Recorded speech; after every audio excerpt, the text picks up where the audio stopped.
directing is lying. You're presenting people a perception of reality that's not true. So you're lying for a living. Back then, there was 20,000 people a year in film school and 150 jobs as a director. It's tougher to get into than the NBA, you know? I dropped out of film school. Like, I have $25,000 of debt. I have $3,000 on my mom's credit card. I have no job. To be successful, you have to appear successful. And I realized that. I wore a business suit. I started taking meetings and calling up every single person in Texas that had remotely any record label. Within a year and a half, I'd done like 30 videos.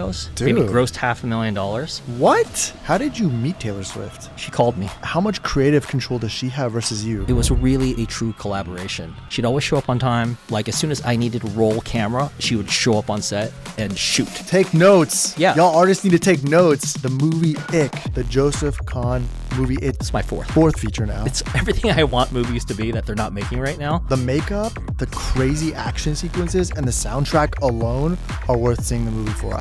Joseph Kahn has directed the hits you've seen 1,000 times, shaping the look of music videos with artists like Britney Spears and Eminem all the way to Taylor Swift and Mariah Carey. Now, the music video legend is stepping back into film with Ick, his latest feature releasing in theaters this week.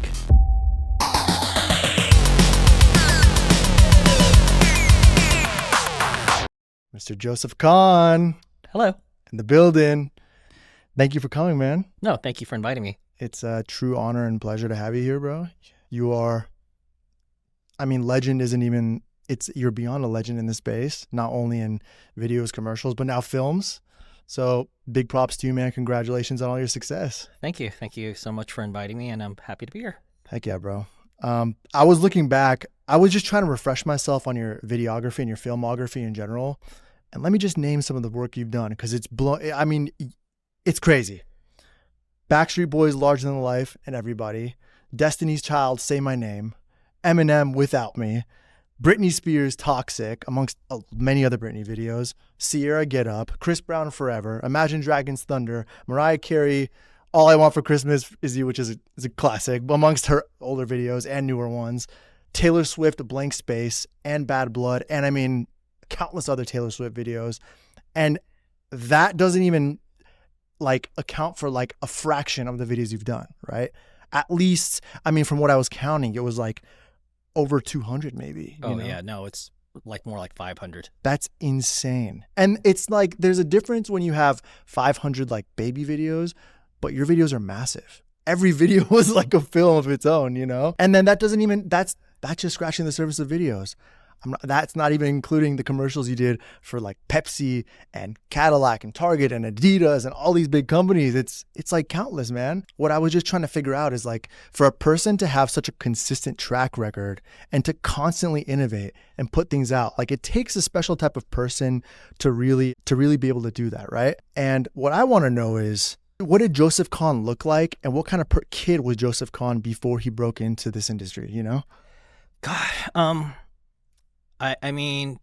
just a loser, maybe, just kind of kind of a loser, socially awkward, not good with girls, not good with people, not good with social things, good at some things, but not good enough to be an expert in anything.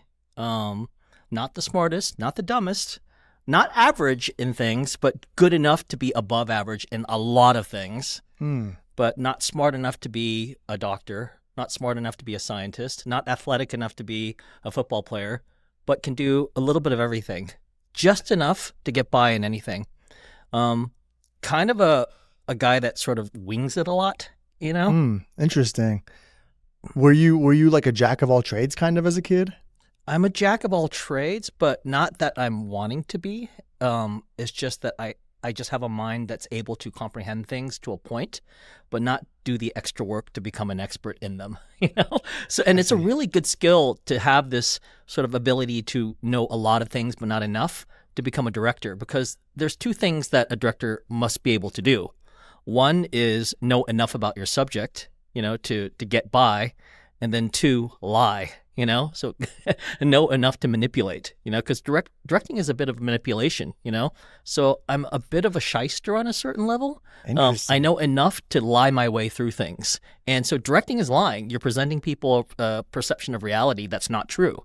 So you're lying for a living, you're presenting things in the way that you want them to be. with as much ability as you can to get across the finish line, but not an expertise to excel at any of these things, just enough to present the world. That's lying. That's shysterism. That's hucksterism. I'm a huckster, I guess. Were you a liar as a kid? Sometimes, yeah, like in a kid way, you know. But yeah, I would make up stories about things and myself and whatever, you know. Storytellers are liars, right? You try to tell the truth of the emotion, but to get there, you're lying. Interesting. Are you kind of alluding to the fact that like whatever world you're building is in a music video or a commercial or a film, it's based off fiction? Is that what you're kind of saying? I mean, they're fantasies. They Right. don't exist. Right. So you are literally lying for a living. Right. you know? Like you can infuse some of reality into it, but it's kind of stretched out, is what you're saying. It is, and it's funny because I hear a lot of people in art say art is the truth, and it is emotionally, sure, you know, and maybe contextually and different fancy words that I don't really know, you know. Right. But ultimately, to get there, you're faking it. You know, I'm a great faker. You know, that's who Joseph Kahn is. One of the best bullshit artists that I know. I've never heard an artist describe themselves as a bullshitter to this extent. And I'm curious to know, like what did you bullshit to get here as a director? Everything. To the point that I don't know people really know who I actually am, you know? To the point that, like, I think if you ever try to get to know the real me, maybe you'll never know, because my entire life as an artist is to make fantasy, you know, to present like an unreality that feels real. And yeah, so my entire life has been nothing but a series of manipulations, both in reality and fantasy, I think. Got it. So when you say manipulations, you're more talking about the art of storytelling. Sure, but you know, life is storytelling too. I mean, I have this whole perception of history too. Okay. Like I know enough about history to know that history itself is not real. History is a presentation of the winners. You know, Right. The losers don't get to write history; the winners do. You know, I see. and even when you get to another part of history, when you get revisionist history, it's a new series of winners rewriting the other person. Basically, someone else defeated the old perception, and the new winners come there and rewrite their version of history, you know? Right. All of life is storytelling. Politics is storytelling. You know, celebrity is storytelling. Brand is storytelling. And storytelling is, on a certain level, lying, you know? But... and I say this facetiously because obviously you're trying to tell an emotional truth, but the actual act of it is magicianship. It is magicians go on stage and lie. They make you believe in magic, but it's a damn lie. You know, that stuff's not actually happening. It's all sleight of hand. It's all tricks of the trade. When you write screenplays, people really do break it down from a perspective of things that work and mechanisms that have to happen and plot points that have to tie together, but it's all this sort of loose fabrication of mental gymnastics that have to work there to present this entire perception of reality that, if you really break it down, doesn't make any sense at all. Most of the stories we tell. Right. When you were a kid growing up, you said you were. It seemed like you said you're kind of average at things or slightly above average at things.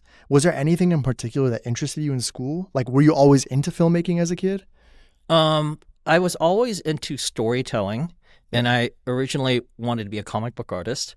Okay. But I have these sweaty hands, you know, like they call it hyperhidrosis. And My cousins have that. Yeah, 25% of Asians have this, and so my hands would sweat, so I couldn't draw. And I don't know if I was going to be a great artist anyways. Maybe the excuse is my sweaty hands made me not as good of an artist as I could have been. But yeah, either way, you know, I couldn't be that great of an artist. So I would visualize what I wanted to do. And then eventually I remember, like, we had these Kodak Discmans back in the 80s, these little cameras. And I remember, like, taking photos, and I was thinking, oh gosh, if I got this camera, I would put these action figures I owned, and I can make stories out of them, you know? And I think that was the genesis of being a filmmaker, just taking photos of my toys instead of drawing them. But I didn't have that many toys. Right. So it's like, couldn't afford them. Right. So I kind of had a camera but no toys. Right. And I remember just going to movie theaters and just watching movies all the time, and really just falling in love with movies more than anything else. But again, wanting to, you know, it didn't even start as me wanting to make movies. It was wanting me to be in the movies. Like, Oh. I would watch Raiders of the Lost Ark and I would want to be Indiana Jones. I'd watch Star Wars. I wanted to be Luke Skywalker so bad. I remember in Empire Strikes Back, his hand got cut off, and I thought that was the coolest thing. I remember like being in class, and they would in math class, and they would be going over some equation, and I would just be thinking about like how cool it would be if I had a metal hand, and how just I don't know why I just thought that metal hand thing was like the coolest thing ever, and just fantasizing it all day at school, having a metal hand like Luke Skywalker. That's insane, dude. Yeah. So you want to be an actor? Well, as a kid, I don't know if I wanted to be an actor. I wanted to be those characters. Got it. Got it. So that's really the fantasy. Like, Yeah.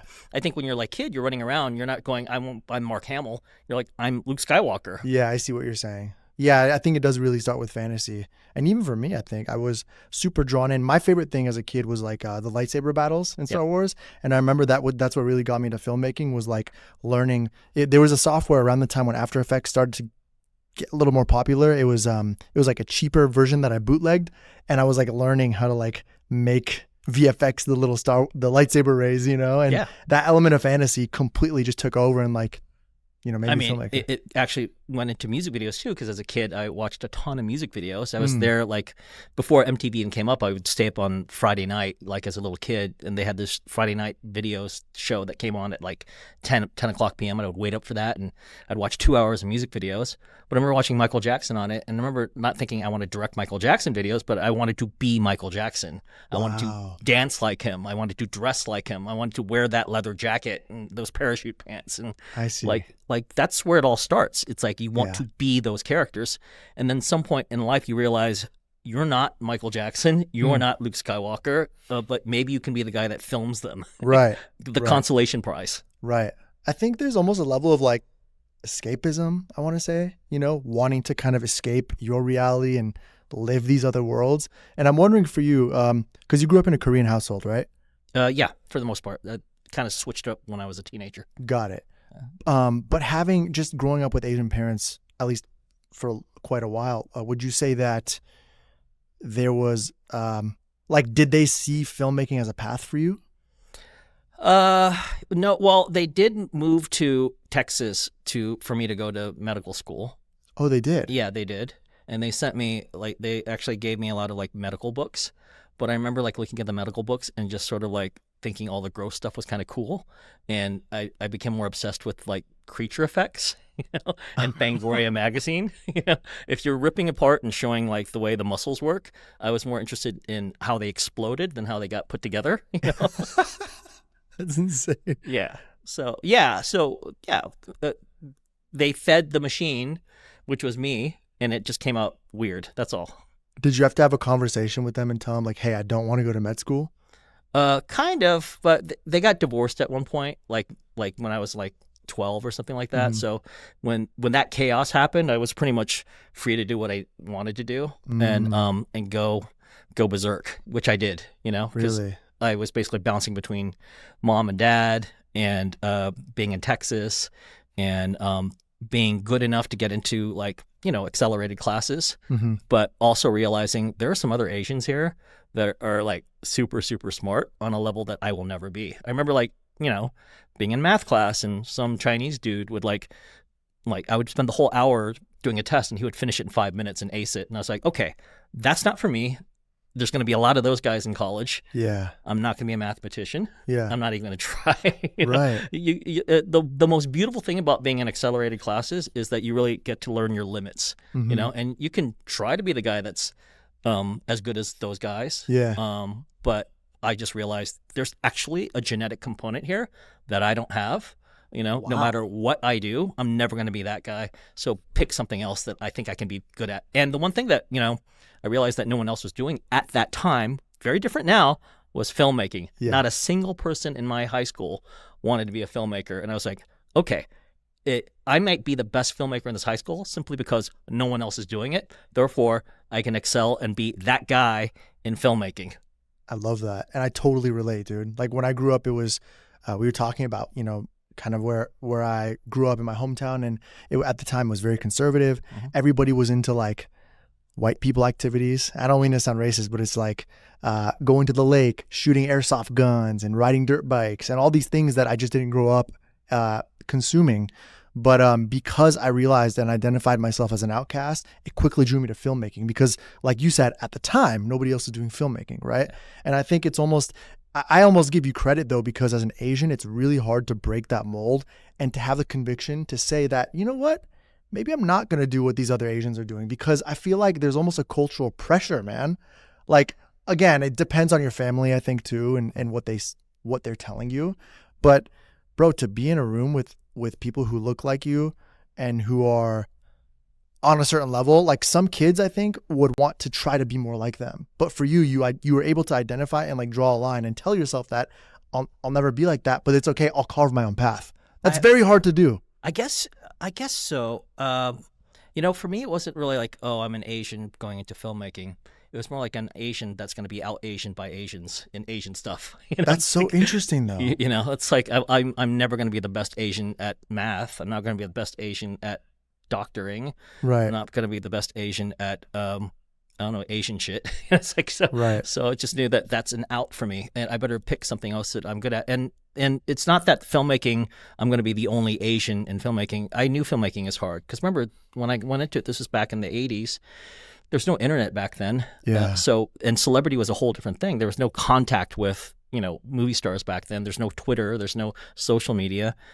They are in a completely different universe, So as far as I'm concerned, it didn't matter whether I'm Asian, black, white, whatever, connected and disconnected. It seemed like they make 150 movies a year. There's one director on each one of these things. There's probably more foreign countries with dictators running them than there are movie directors every year, And I even read a statistic back there. Back then, there was 20,000 people a year in film school. Today, it's much higher.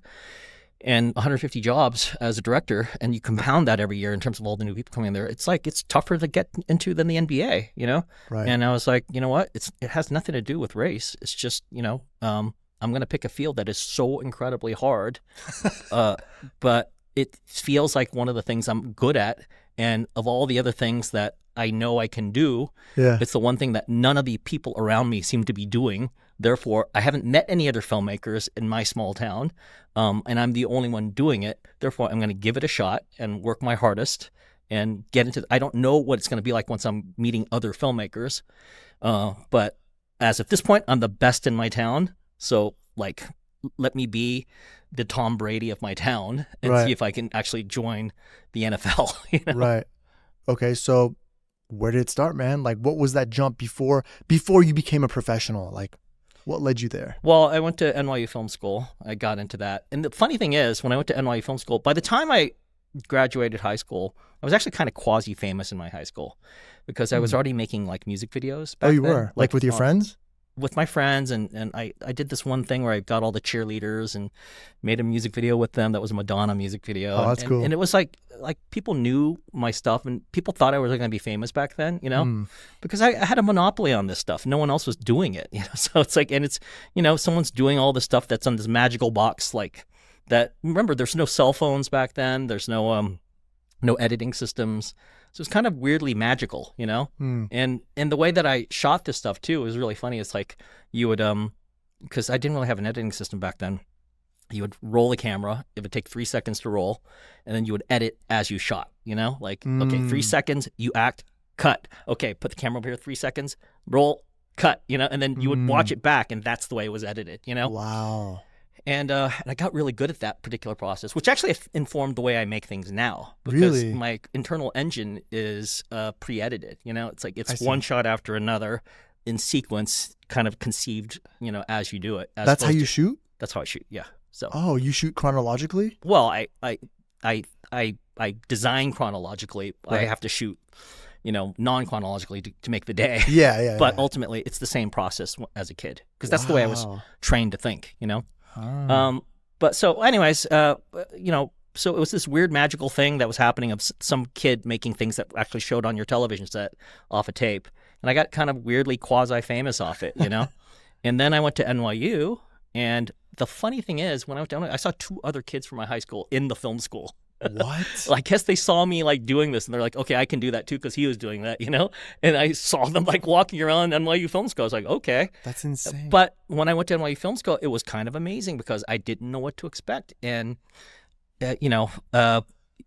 it always comes off arrogant when you say things like this, but look, man, this is like 30, 35 years ago or whatever, but I felt like I was better than everybody. Like when I saw other people's work, I felt like they did not develop the sort of thought process and sort of instincts of how to shoot things chronologically as I did. You know, they were still learning how to make things, and I was already making things. I'd had several years of doing that in high school. Right. And so that gave me confidence to the point that like after a year of doing that and sneaking into all the other classes, I realized two things. One, I kind of already know what the professors are going to teach me on, at least on a technical level, maybe not on an analytical level, but on a technical level, I know how to make movies at this point.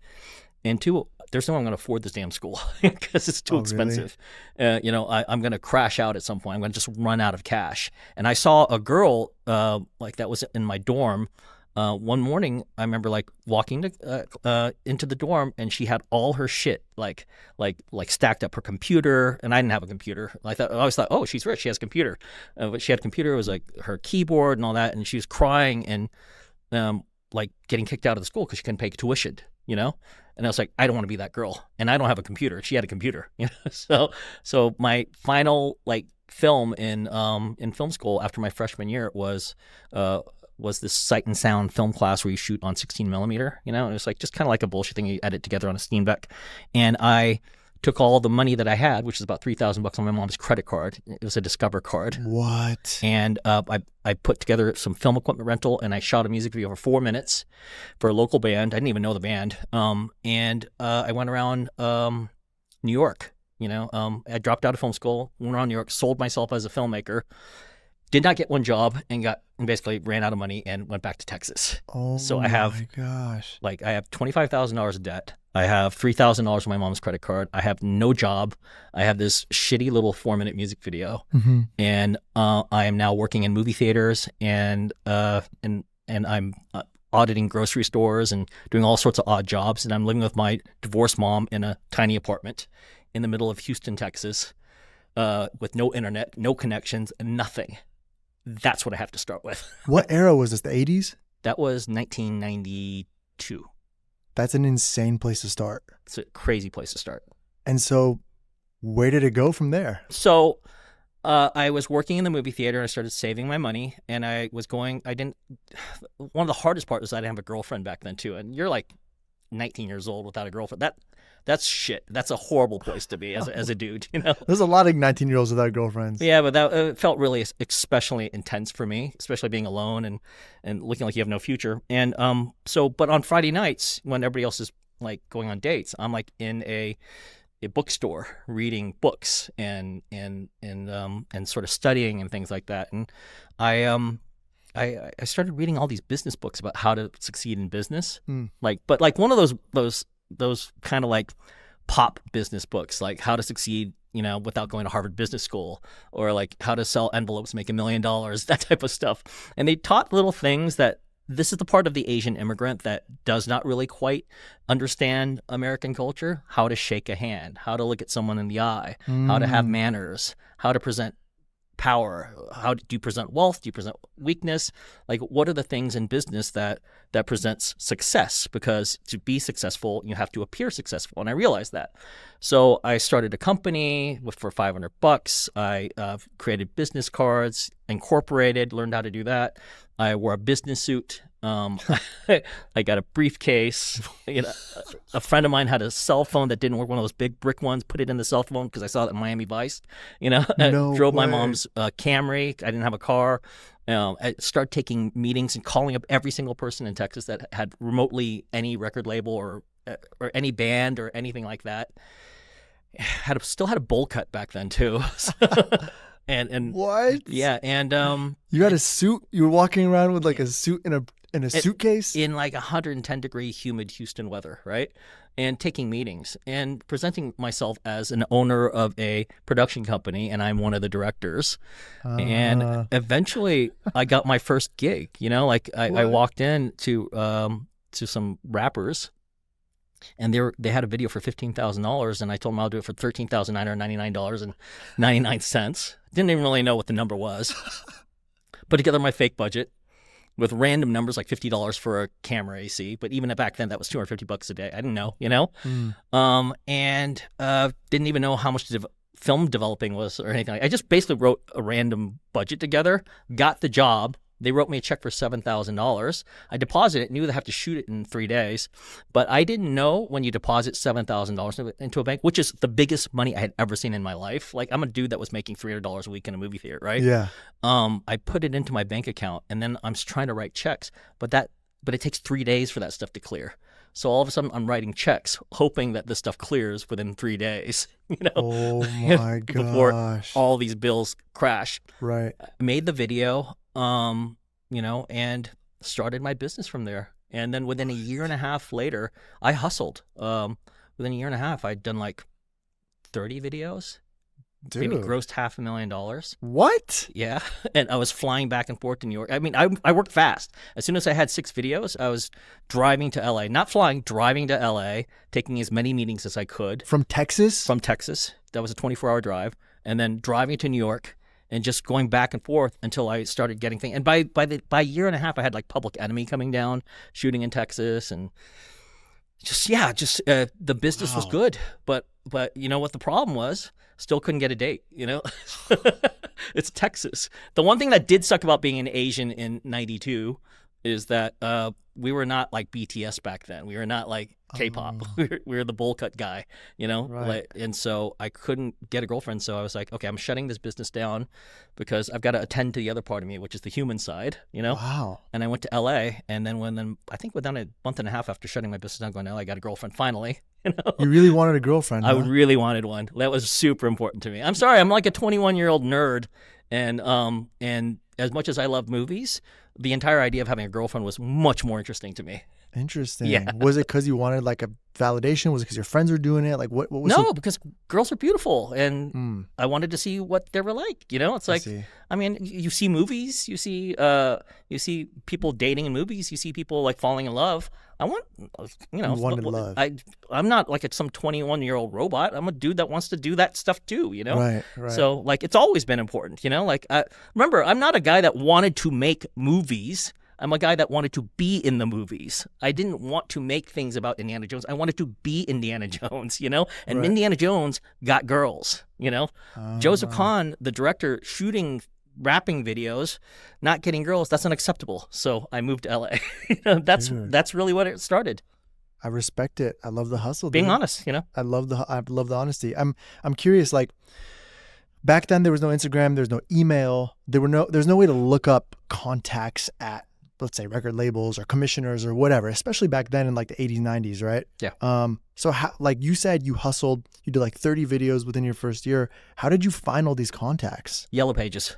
Yellow Pages. Yeah. And you look up like RCA records? Yeah. Back in the day, they had the big book with phone numbers on them, and you would just get the book, flip through them, and then start building your. I had a Rolodex. I would write down the names on the Rolodex. I would just call, leave messages, come back and forth until someone called back. You would send out your reel and just hope that they would call back, and you would do follow up. It was just hustling and just grinding it out and making those phone calls. Who are you looking for? Commissioners, yeah. Finding out the names of those commissioners was really, really hard, you know.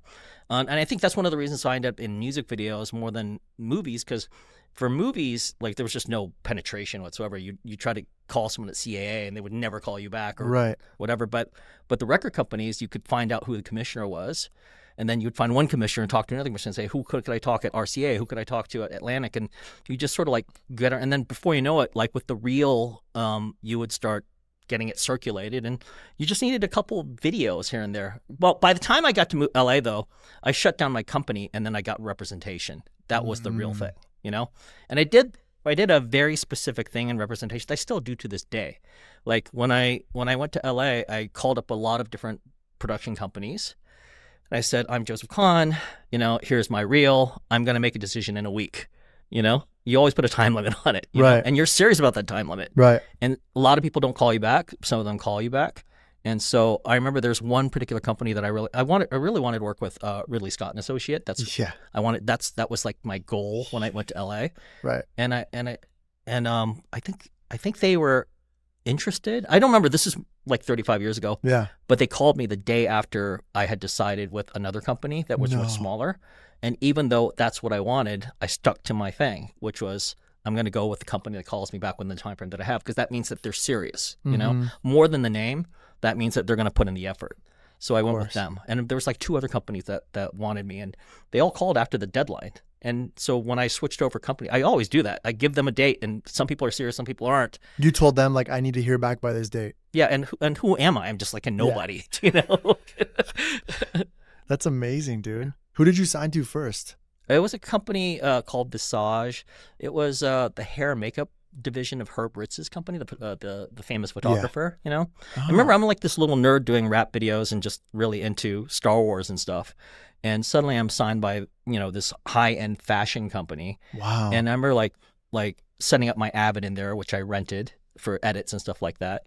And all night long, I would just go through their books and look at their photography and kind of analyze why fashion worked. And it actually really helped me out, because it suddenly injected my work with fashion, which I never had before. Like if I hadn't been signed to them and been with a more traditional sort of like thing that was more like science fiction based, I think I would have just been a nerd, you know? But now at least I'm a nerd that had some fashion sense, because it was around me. It's like I would be on all weekend editing in a room full of fashion books, and I would just like look at these fashion books all day and night, and you know what, ended up helping my career, because so much of my work is fashion. Yeah, dude, your work is insanely fashion. Yeah, I was looking at a lot of your work from the 90s. Actually, yeah, a lot of the 90s stuff, the early 90s stuff. There was like Korn, Adidas, and then a couple of the like rock videos that were a little more dark. Some of them had like very different themes and a lot of like glamorous fashion pop videos. What I'm wondering is, would you say it was because of that production company that you were able to then bridge into doing like the Britney or the Backstreet Boys videos? Oh yeah, for sure. It was, huh? Oh yeah, because all that stuff is like a weird fusion of nerd and fashion. You know? Yeah. And it was only because I was analyzing, and I was like, okay, in a movie it's widescreen, but this thing is like framed on an A4 style, or you know, like just like vertical framing, you know. Right. So why does this composition work? Well, obviously it's not necessarily the left and right tension of the frame. Right. Now it's like it's the color of the makeup, it's the color of the lipstick. Oh, it's the dynamic of her body. It's the way that the hair was shifted and what type of hairstyle it is. And I was just noticing all these things. I remember like when I was at NYU, right? Yeah. They at one point they were talking about The Godfather, and they say, you know, in this particular scene, Gordon Willis, you know, dyed all the outfits with coffee so it would be less white. And I remember thinking at that point as a 17-year-old in film school going, that is crazy. I will never be able to think like that. You know, like that type level of detail is just too much. I just want to tell stories. But going through that particular fashion, like, you know, immersion, now that's how I think. It's like that's second nature to me. Wow. Which I'm glad I signed with them first than a more traditional like, you know, production company, because I needed that so bad. What was your first big break, would you say, in the 90s? Okay, so I did a video in my first year and a half for like a rapper named Ahmad. It's called Back in the Day, actually. And that was my first thing that got on MTV. You know, I remember like watching on MTV going, oh, that's really cool. So psychologically, that was a breakthrough. Like that was the impenetrable thing that I couldn't get into. I did all these videos that would play on the box or weird little, you'd make them, you don't know where they went off to, but this thing actually aired on MTV, you know?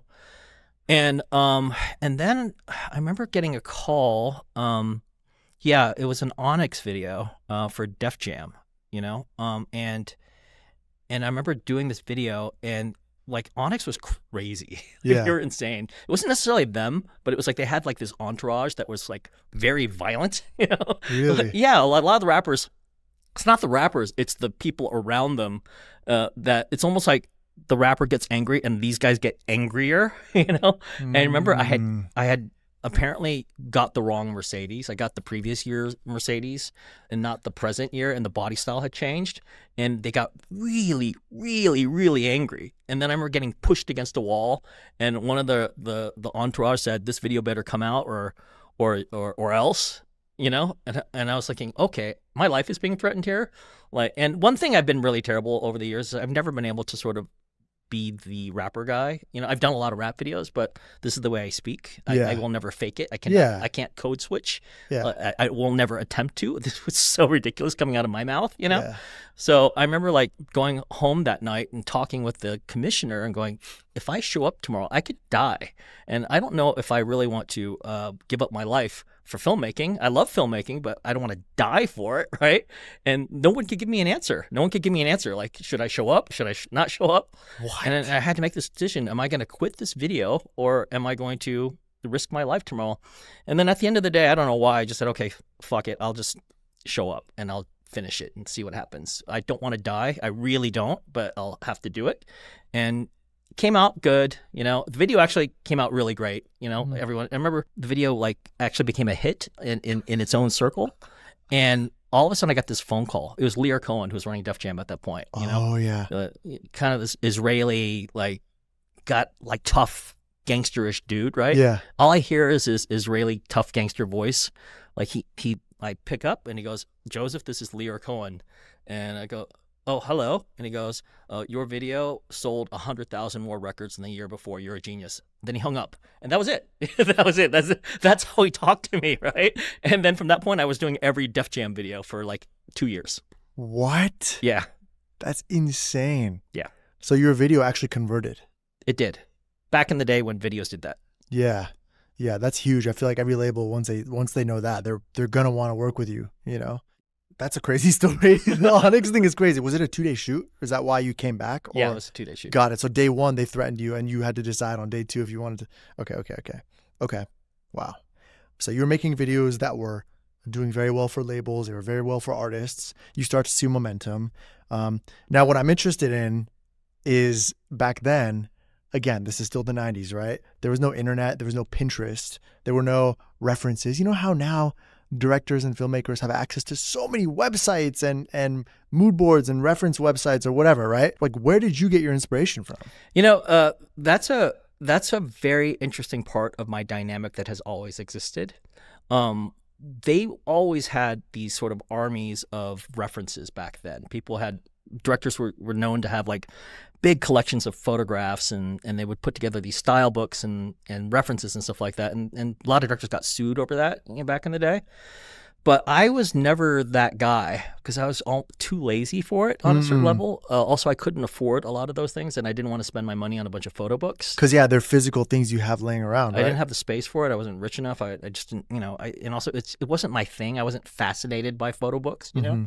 So I would write these things of things I saw or things that were referenced, but I wouldn't go in the effort of like tracking this down. It would just stay in my memory, and your memory is always wrong. You know, it's like this weird mishmash of things in combination. So I'd write these concepts that are kind of like based on things that I knew, but then by the time I would go to set and push them out, they would just be discombobulated and weird, and then original. You know, Right. like so it's like you're a thief, but you're a lazy thief. So then it goes into your system, and then it's almost like you're a copycat guy, but you're a really terrible copycat. Copying your own memories? You're copying the things in your head and trying to apply it in a different way. So Still and then original. and then you paint them, but you paint them so bad they come off original. But it's still original because it's coming from your mind. You're not copying someone, like you said, someone else's photo book. Yeah. So to this day, it's like everything you see might be based on something, but it's just often incompetent copycat artist that doesn't really want to do the work of copying it exactly and just sort of lazily puts it together, that meshing it together in its own weird way, and then it comes off more. And that instinct is something that I now embrace. I like fusing it together and not remembering things very well, and Right. and combining them into new things. It's like this autopilot of you've got this amazing ability to fuck things up. You know, great, let's Yeah. go with it. But would you say a lot of these things that were, I guess, original, was it based on your memories of like other artwork you saw, or are you saying like real life experiences? I mean, experiences or movies or television or Got it. or you know, photographs. It all just kind of combines together, and you turn your own self into the combination Got it. machine. I was just asking that really because now we're almost spoiled with a lot of references, and I think what's happening now in today's time is reference culture has almost like ruined the music video because now everybody's work is a derivative of something they saw. So all the work you see now is a derivative of a derivative, and it almost has to be that way now because labels expect to see that in their treatments, or artists expect to see that in their treatments. Whereas before, it was really what was from the mind or what was written down on a piece of paper. And that leads me to my next question, which is with treatments, right? Being your vision of a video that you presented to an artist or label. Like, how did a Joseph Kahn treatment look like back in the 90s? Words. I never sent visuals. Straight words, like Word document or? Word document, just a story that I told, you know, saying what I was going to do. I rarely even put in the style or the camera work. I would just say the things I wanted to do in the video, usually in a narrative way. And it would be like a 1 page or 2 page, and that was it. You know, I would just submit like an idea, and sometimes I didn't even have to do treatments. Sometimes it'd be like a paragraph or something like that. I still get to do that every once in a while. Like I just did in an All American Rejects video. Love that video. Thanks. It was just words, no visuals whatsoever. But then more on top of that, like I was like, you know what? I got 2 days in a studio. I'm not even going to storyboard this thing. I'm just going to shoot it. I'm just going to, whatever comes to my mind. They're trusting me. Then I literally made that up, like completely on the spot. Like we walked in the morning, no plan whatsoever, except I just had a bunch of props, and I started making that video. Even the puppets and stuff? All that. The whole thing was just completely improvised. So you had them, but you're just like, okay, now we're going to make them bleed, or we're going to have them bite them, or? Yeah. Really? Yeah. What? Yeah. I shot the first half of the video on the first day and the second half on the second day and just made it all up. Both days were improvised? Completely improvised. No storyboard, no animatic? Nothing.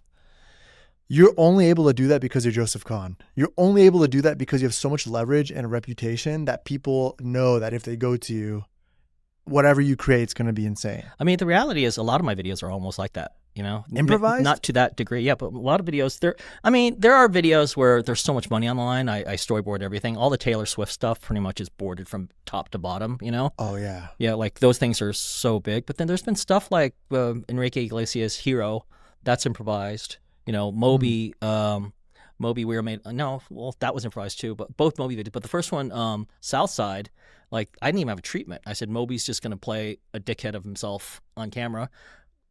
Got a bunch of people together and just improvised that whole fucking thing with Gwen. like the whole thing, like nothing was planned out. What? Yeah. Dude, that's unbelievable. That's unbelievable. Yeah. But you know, it goes back to that linear filmmaking as a kid. You know, when I made those linear things, I didn't really know what I was doing. I would just play the camera for 3 seconds, right, and then we'd do something, and I would figure out the next thing, right? Right. Well, the Moby video is like that, except the camera is now $200,000, right? And there's film rolling through it, but it's the same process. Right. Okay, here's a shot. Oh, this would be cool to do. Let's do this. Let's do this. You know. How did you build trust with these people? I guess, like, yeah. How did you build trust with these people to let them do whatever you wanted to do? Well, it's always artist based. You know, if a commissioner is involved, no way in hell will that ever happen. But you get to a point where the artist is spending their own money, and even back then. Yeah, for sure. The commissioners, if commissioners had it their way, you know, that would never fly, you know, because they've got to answer to too many people. Yeah. To be fair, they've got to keep their job, you know. Yeah. But like when an artist finally trusts a director and you've got that particular communication going on and you truly like have a trust and respect for each other. And that, I think that's really where it comes down to respect, you know, like do I respect the artist? Do the artist respect me? And if we're in that particular world and we both believe in each other, then we can do anything, you know, we can do magic, you know. Dude, were artists calling you directly back then? Yeah, absolutely. They still do that. Yeah. So your relationship for the most part was always more with the artist than the label. Yeah, for sure. And that's why I think I have my ups and downs in the record business. It's been that way for the last 35 years. I have times where it gets slow, times it gets hot, but it's always artist driven. It's always an artist like going, you know what, the labels are like, don't work with Joseph, he's too expensive, he's too this, he's too crazy, he's too weird, too whatever, blah, blah, blah. And then artist goes, but I want him. and then we communicate, and then we talk, and if we both agree on an idea, then all bets are off, and then we can do something fucking nuts. You know? Yeah. What does a typical Joseph Kahn budget look like now? It's all over the place. It's all over the place. It really is, you know. I think that people have the perception my videos are much more expensive than they are because I am a very skilled liar, you know. And part of my liar thing is to show much more money on the screen than they actually give me, you know. 'Cause I just know how to shine things up. You know, like that car salesman that you walk on the lot and you're like, that car looks amazing, but the odometer is actually 999,000, and Right. the crankshaft doesn't work, and It's all called that. a lemon. Yeah, but you can get it just so it drives off the lot. Yeah. A lot of my videos are that way. Like they're so beautiful on the surface, but it took a lot of jiggering to get there. Right. It basically rolled off the lot, and it looks much more expensive than they do because Right. I'm an amazing car salesman. I still feel like, though, to an extent, you still have to have a certain amount of crew. You still need a certain amount for the VFX you do. I mean, there's still got to Sure. be a minimum to get that style. There is, but you could give another person the same crew, the same amount of money, the same amount of everything, and they do often. They don't get the same results. Yeah. Yeah. Because they're not as good of a liar as I am. Are you self-producing them now, or are you? No. Sorry, I mean, sorry. What I meant to ask is, is it through your own production company, or are you signed elsewhere? No, I. That's the other thing I decided when I ran my production company as a kid for a year and a half.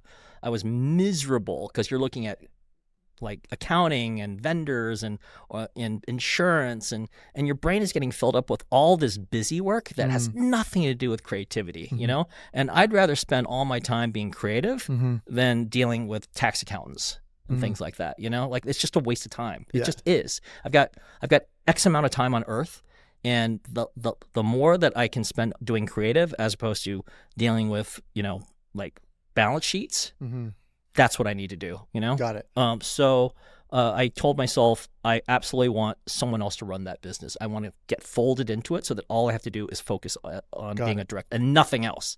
I just want to direct. I don't want to act. I don't want to like produce. Yeah. I don't want to sing. I don't want to do album covers. I don't want to like creative direct anything. I just want to direct. Direct. That's it. Yeah. And so that's what I do to this day. Got it. So you have representation for both videos, commercials, and all that For everything. But right. I just direct. I don't do anything else. Nothing. The reason I asked that is because some directors who I've talked to said that they prefer to have their own company because they have more authority over the budgets. A lot of times there's no other EP or producer telling them they can do this, they can't do that because they have the full authority. How is it for you? Like, would you say you have a good hand in where the money can be spent? I try to put myself in positions where we have trust. Trust is a big thing in this business. Yeah. Like really the trust thing is bigger than you can possibly imagine, and on every level. If people trust you, then you have power. If people don't trust you, you have zero power. Right. And if you're an island unto itself, that of course you want to have company, you trust yourself, but no one else trusts you. At some point, you got to get people to trust you, Right. And one of the biggest things I need to do is make sure that the production companies trust me. They have to know that I will make the money at the end of the day. Yeah. In the aggregate, maybe they won't make money on every single job. Every once in a while, I have to like, look, we're going to have to take a dive on this one, but it's going to do wonders for the reel and wonders for our contacts and connections. Right. And take a bullet on this one. Right. But then they also know that we're going to make it another point. And at the end of the day, am I going to be profitable for these guys? Right. So that level of trust is what I need out of a production company. Right. So that like when I need to do things magically, they're there. And and also it's also good to have people in your ear going, Joseph, don't do that politically. That's terrible. You're ruining your career, especially in fields that maybe I'm not as an expert on, like say commercials. When somebody whispers in my ear that's been doing it for like longer than me and says, don't act that way, you're going to piss off that particular client, I'm going to listen to that person. If I'm just by myself, I could have some really incredibly harmful behavior and not even know it. So It's good to have collaborators. Right. And when they say harmful behavior, are they like talking about set etiquette or? Set etiquette, maybe arguing over an edit too much. Does it really matter? Right. Maybe rejecting an idea too quickly. Anything. They're helping you think big picture. Way big picture. And you need collaborators too, as much as it's the Joseph Kahn show. Joseph Kahn is a corporation on a certain level.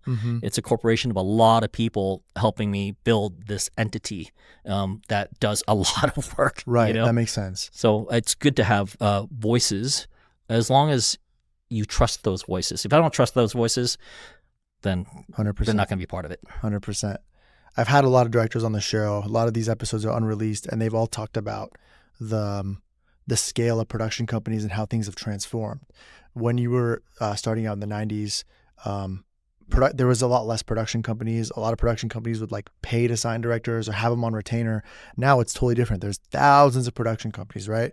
So now in this day and age, I guess I have two questions for you. One, what's the best way for a director to get signed to a production company to start getting work? And two, is it necessary to sign to a production company to get work? You know, I can't really speak to that. I have theories, but I don't know if they're accurate. I'm going to be very honest with you. You know, my theory right now is the nature of filmmaking has changed significantly. But in a more significant way than people realize. Yeah. In that, the way that people get recognized in filmmaking these days is the sort of new way that people think about filmmaking in general, which is, in my day and age, filmmaking was a director behind a camera pointing it at someone. Today, it's a director standing in front of a camera pointing at himself or herself, you know? Like talking about behind the scenes? Or? I'm just talking about being in front and branding themselves. Like, there's that girl that I love her work, the Asian girl that does all the like visual effects stuff, you know, like on Instagram and stuff like that. Oh, yeah. Karen, right? Karen Chang, yeah. But if you notice one thing, she's always pointing the camera herself. Yeah. You know? She's like a creator. Yeah. So if she pointed it at other people, I don't think it would be quite as interesting as when she pointed at herself. So she does wonderful creative work, but her face is completely linked into that. Do you know what I'm saying? She's making herself Indiana Jones. Yeah, she is Indiana Jones. Back then, I had to point it and point to other people. Yeah. But now she gets to be Indiana Jones in that stuff. And to me, I think that is where we are right now in filmmaking. You know, you have to link your particular branding actually to your work. And it seems like a lot of younger creators do that. They literally point the cameras at themselves. And that other guy, another guy that I really like is that Kyle Nutt guy, you know? Oh, I love his work. But he's in all his work. Yeah, he's in all his work. He's acting and directing. And so like a guy like me would have never made it back in the day if I had to point the camera at myself. Like that would have just been like a disaster for me. But today I would say I think it's pretty clear and obvious to be a creator. You've got to actually put yourself on camera and create a branding for yourself. And that is the quickest way to compete today. It's very clear that's what you've got to do, at least in this stage right now, in this moment. Right. That is the new filmmaker, you know? Interesting. So, and I think that is when you have that particular power with the audience, you will be able to get signed anywhere, you know? Oh, interesting. Yeah. I haven't been able to see that yet. Like, I don't know if someone like Kyle, is it McNutt or Kyle or even Karen, I don't know if they're signed to major like commercial companies though. You know? I don't know. Well, maybe they're making so much money, you know, off their own original content. It doesn't matter at this point. Right. Do you know? Like, I think it's different now. Like, I think someone like Adidas will go to them and just go direct, hey, Kyle, can you make us a video for X amount of money, where there's no middleman anymore? I don't know. I'm just guessing. I don't want to speak on his behalf, but who knows what the actual mechanism is. But it just seems like this is like the newest sort of format that seems like so different from like the traditional model, you know?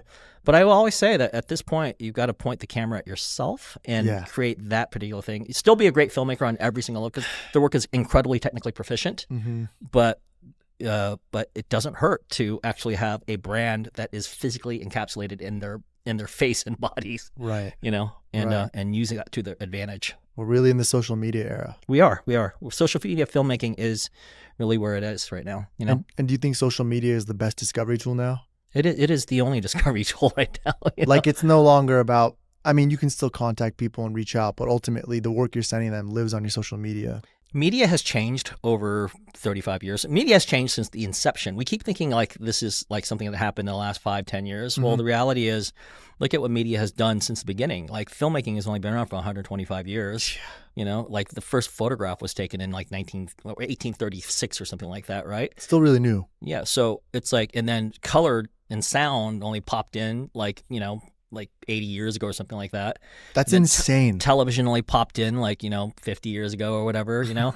You know, the internet started rolling 20 years ago, and then that changed streaming, and that changed to social media, and then it just broke. It's like basically image delivery or information delivery has changed, because really what we're doing is information delivery, you know. We're you know, before we had filmmaking, we had, you know, oral traditions, you know, like the only way you could ever sort of tell, well, before that you had writing and print and stuff like that. That was like sort of the DNA of humanity. We were able to print information, and that's how we sort of like collected that information. But before that printing, it was all oral tradition. So this is just like a heightened version of something that's been going on for like many, many thousands, millions of years of humans evolving. And so this is technology. This is all it's just it's information delivery, you know? So it will keep evolving, you know.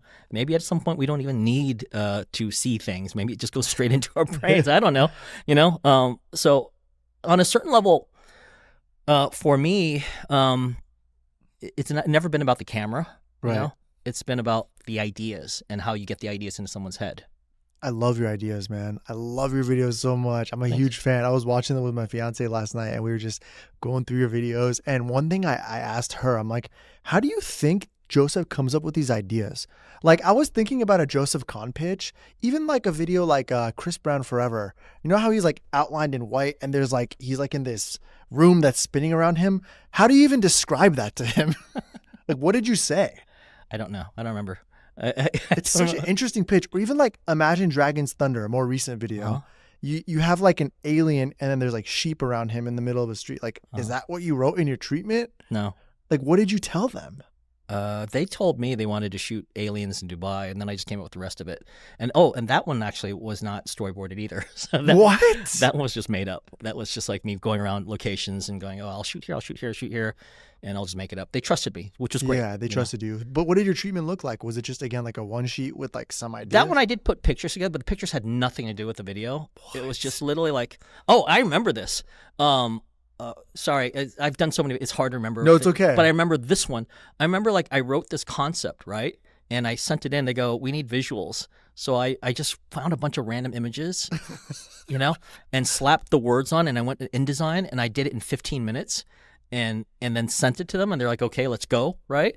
And I remember like it was like the visuals were slapped together. It had nothing to do with the video. Like it was just like some pictures of Imagine Dragons, some pictures of Dubai. I don't know what it was, right? And then I go to Dubai and I'm scouting the locations, like trying to figure out what I'm going to do because I didn't even really know that much about it. I mean, I've been to Dubai before, but I really hadn't scouted it before on that level.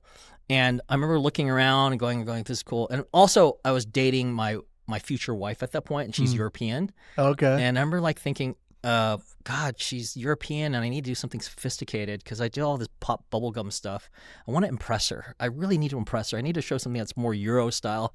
And I was looking at all the graphics and I was going, okay, maybe I should make something black and white. And if I go super hardcore and go design level on it, then at least she'll appreciate it as a Euro person. Wow. I don't think she really cared at the end of the day. But I was like, this is my sort of calling card to my wife to mate with me, you know?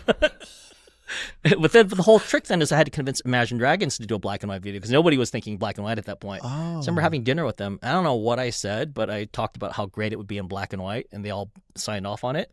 And we made a black and white like design video off of that. Yeah, it looks like very artistic, high fashion, a lot of lock off angles, wide shots. Yeah, but that was basically a mating call for my wife. You were trying to so you use an Imagine Dragons video so that your girlfriend at the time, right? Yeah. To impress your girlfriend. Yes. That's incredible. Yeah. And how does she feel about the final product? I think she liked it. I don't think she really cared. She didn't say anything? I mean, she liked it. I don't think it's her cup of tea. You know?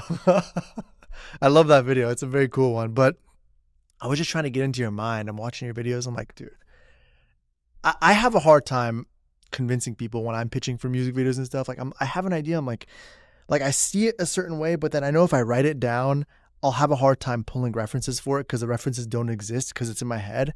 Even with AI, I'll try like prompting some stuff with AI. I'm like, it's still not there yet. So that's kind of been one of my main, I would say, like bottlenecks or struggles is like telling people what the idea is and getting them to understand it, because some clients aren't just going to come and say, hey, we'll let you do whatever you want. I'm just, it's not there for me. But I guess ultimately the lesson is build that trust and make enough cool shit to get people to trust you. Build that trust, but I mean, even at a certain point, like it doesn't always go right for me. Like I've had videos that go completely off rail. Like in a bad way? Oh yeah, tons. Like videos that you're not proud or happy about? Of course, it happens to everybody. Yeah, because you get on set and the artist turns out to be a complete psychopath.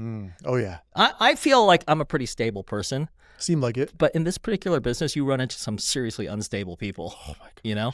And then some people, like, you'll tell them an idea, and then you get on set, and like you can see there's something missing in their brain that cannot grasp anything, let alone an idea. Right. And next thing you know, you're just on a ride. You're on a crazy ride. And that video comes out nothing like even you were going to try to make it look like. It just goes off the rails because they're late on set. You know, they're screaming at their people. They're insulting everybody. Shit's basically catching on fire. The world is falling apart, and you're just trying to survive. You know, that's happened to a couple times for sure. Do you want to talk about any of them? No. I was trying to get one out of you. Can we talk off camera about it? Yeah, sure. Yes. Okay. Britney Spears, Toxic. Yeah. I love that video. It's iconic. It's obviously one of her biggest songs and videos of all time. And it was kind of at a time where Britney it was a few years into her career. She was really popping off. She was like on top of the world. But with the video like that, when you're working with a pop star like Britney Spears in her prime, how much creative freedom does the label or does Britney give you for a video like that? Well, that's one of those things where you talk with Britney Spears on a phone and she's pitching her idea. Actually, she's the one who's saying, I want to be on a plane and I want to, I want to flirt with a guy, then I want to kiss a baby, I want to play like this is her idea basically. Oh, cool. And you're just listening and, that's where like sometimes you're just an executioner. You're just a guy that like takes it and then you just like ingest it. Right. And I want to be fair to myself. It's not that you're just doing the idea as is. Yeah. As a director, you're interpreting it and you visualize it and you put all your elements to it. But the initial idea is hers. Right. So you take her foundation and you add your own personal touch. Yeah. You run it through that weird processor that gets everything wrong, So even her idea goes through this process. Forget about like an image that goes through this process and comes out weird and discombobulated. Her idea goes into this and then comes out weird and discombobulated. It comes out the Joseph Kahn version of it. Right. It's like playing telephone. But I'm a terrible, terrible telephone. And the telephone is also a liar. It's like the telephone wants to embellish and do its own thing. So you say grape, I come back with watermelon. I love that. I'm sure she appreciated that too. Yeah, but I will tell you a little story behind it, just to give you a little taste of it. So I shot the whole video, right? Like I will put in my little touches. Like there's the whole scene where the pilot, you see the gears and the levers like being pushed as she's grinding up. That's definitely me, and then the Mission Impossible mask. That's all like that's the Joseph Kahnification of it all. Yeah. The sort of discombobulated Mission Impossible sex, weird thrusting stuff. Yeah. Anyways, I go through the whole video and she looks at the rough cut and says, "I want to re-edit the whole thing." Right. Wow. The whole thing. She just doesn't like it at all. It's her idea, but it was processed through me. So obviously it's not going to be what's in her head. It's going to be in what's my head. Right. But by the grace of God, she got married to that guy in Vegas, some high school person. I remember like she was heading off there and then it blows up. It's like, it's all over the media. She goes into hiding. The record company panics and they give me a call and they say, print, just get it out the door. So my video, like instead of getting re-edited, was finished in like a couple days. So it was like a rush job on the visual effects, like just out the door. And it was my edit that got out the door that way. Otherwise, it would have been something completely different. So her getting married kind of gave you the ultimate sign off. Yeah. That's insane. And that was before the record company got to say, because forget about her, record companies also have a say too. So she might make her changes, the record companies make their changes, and then you don't know what's going to be at the end of it. So that bypassed both of them. They just said, we're panicking, press the button. And so they pressed the finish button, and I just finished it. Wow. That's insane. And at that time, were you shooting a lot on film? Yeah, that was all film. Okay. Digital wasn't a thing then. I'm curious. You've shot a lot on film and now a lot on digital. Like, do you have a preference? Digital. Digital? Yeah. Because it's more flexible, or? Because I started in film, and like on my early days, my earliest videos, I'd get like 4 rolls of film, a 16 millimeter, 10 minutes a roll. A rapper would do like 1 take, and I only planned for him to do like 30 seconds. We would roll through 4 minutes, Right. And it'd just be horrible, and I'd be like trying to do the rest of the video and as on little short ends and stuff like that.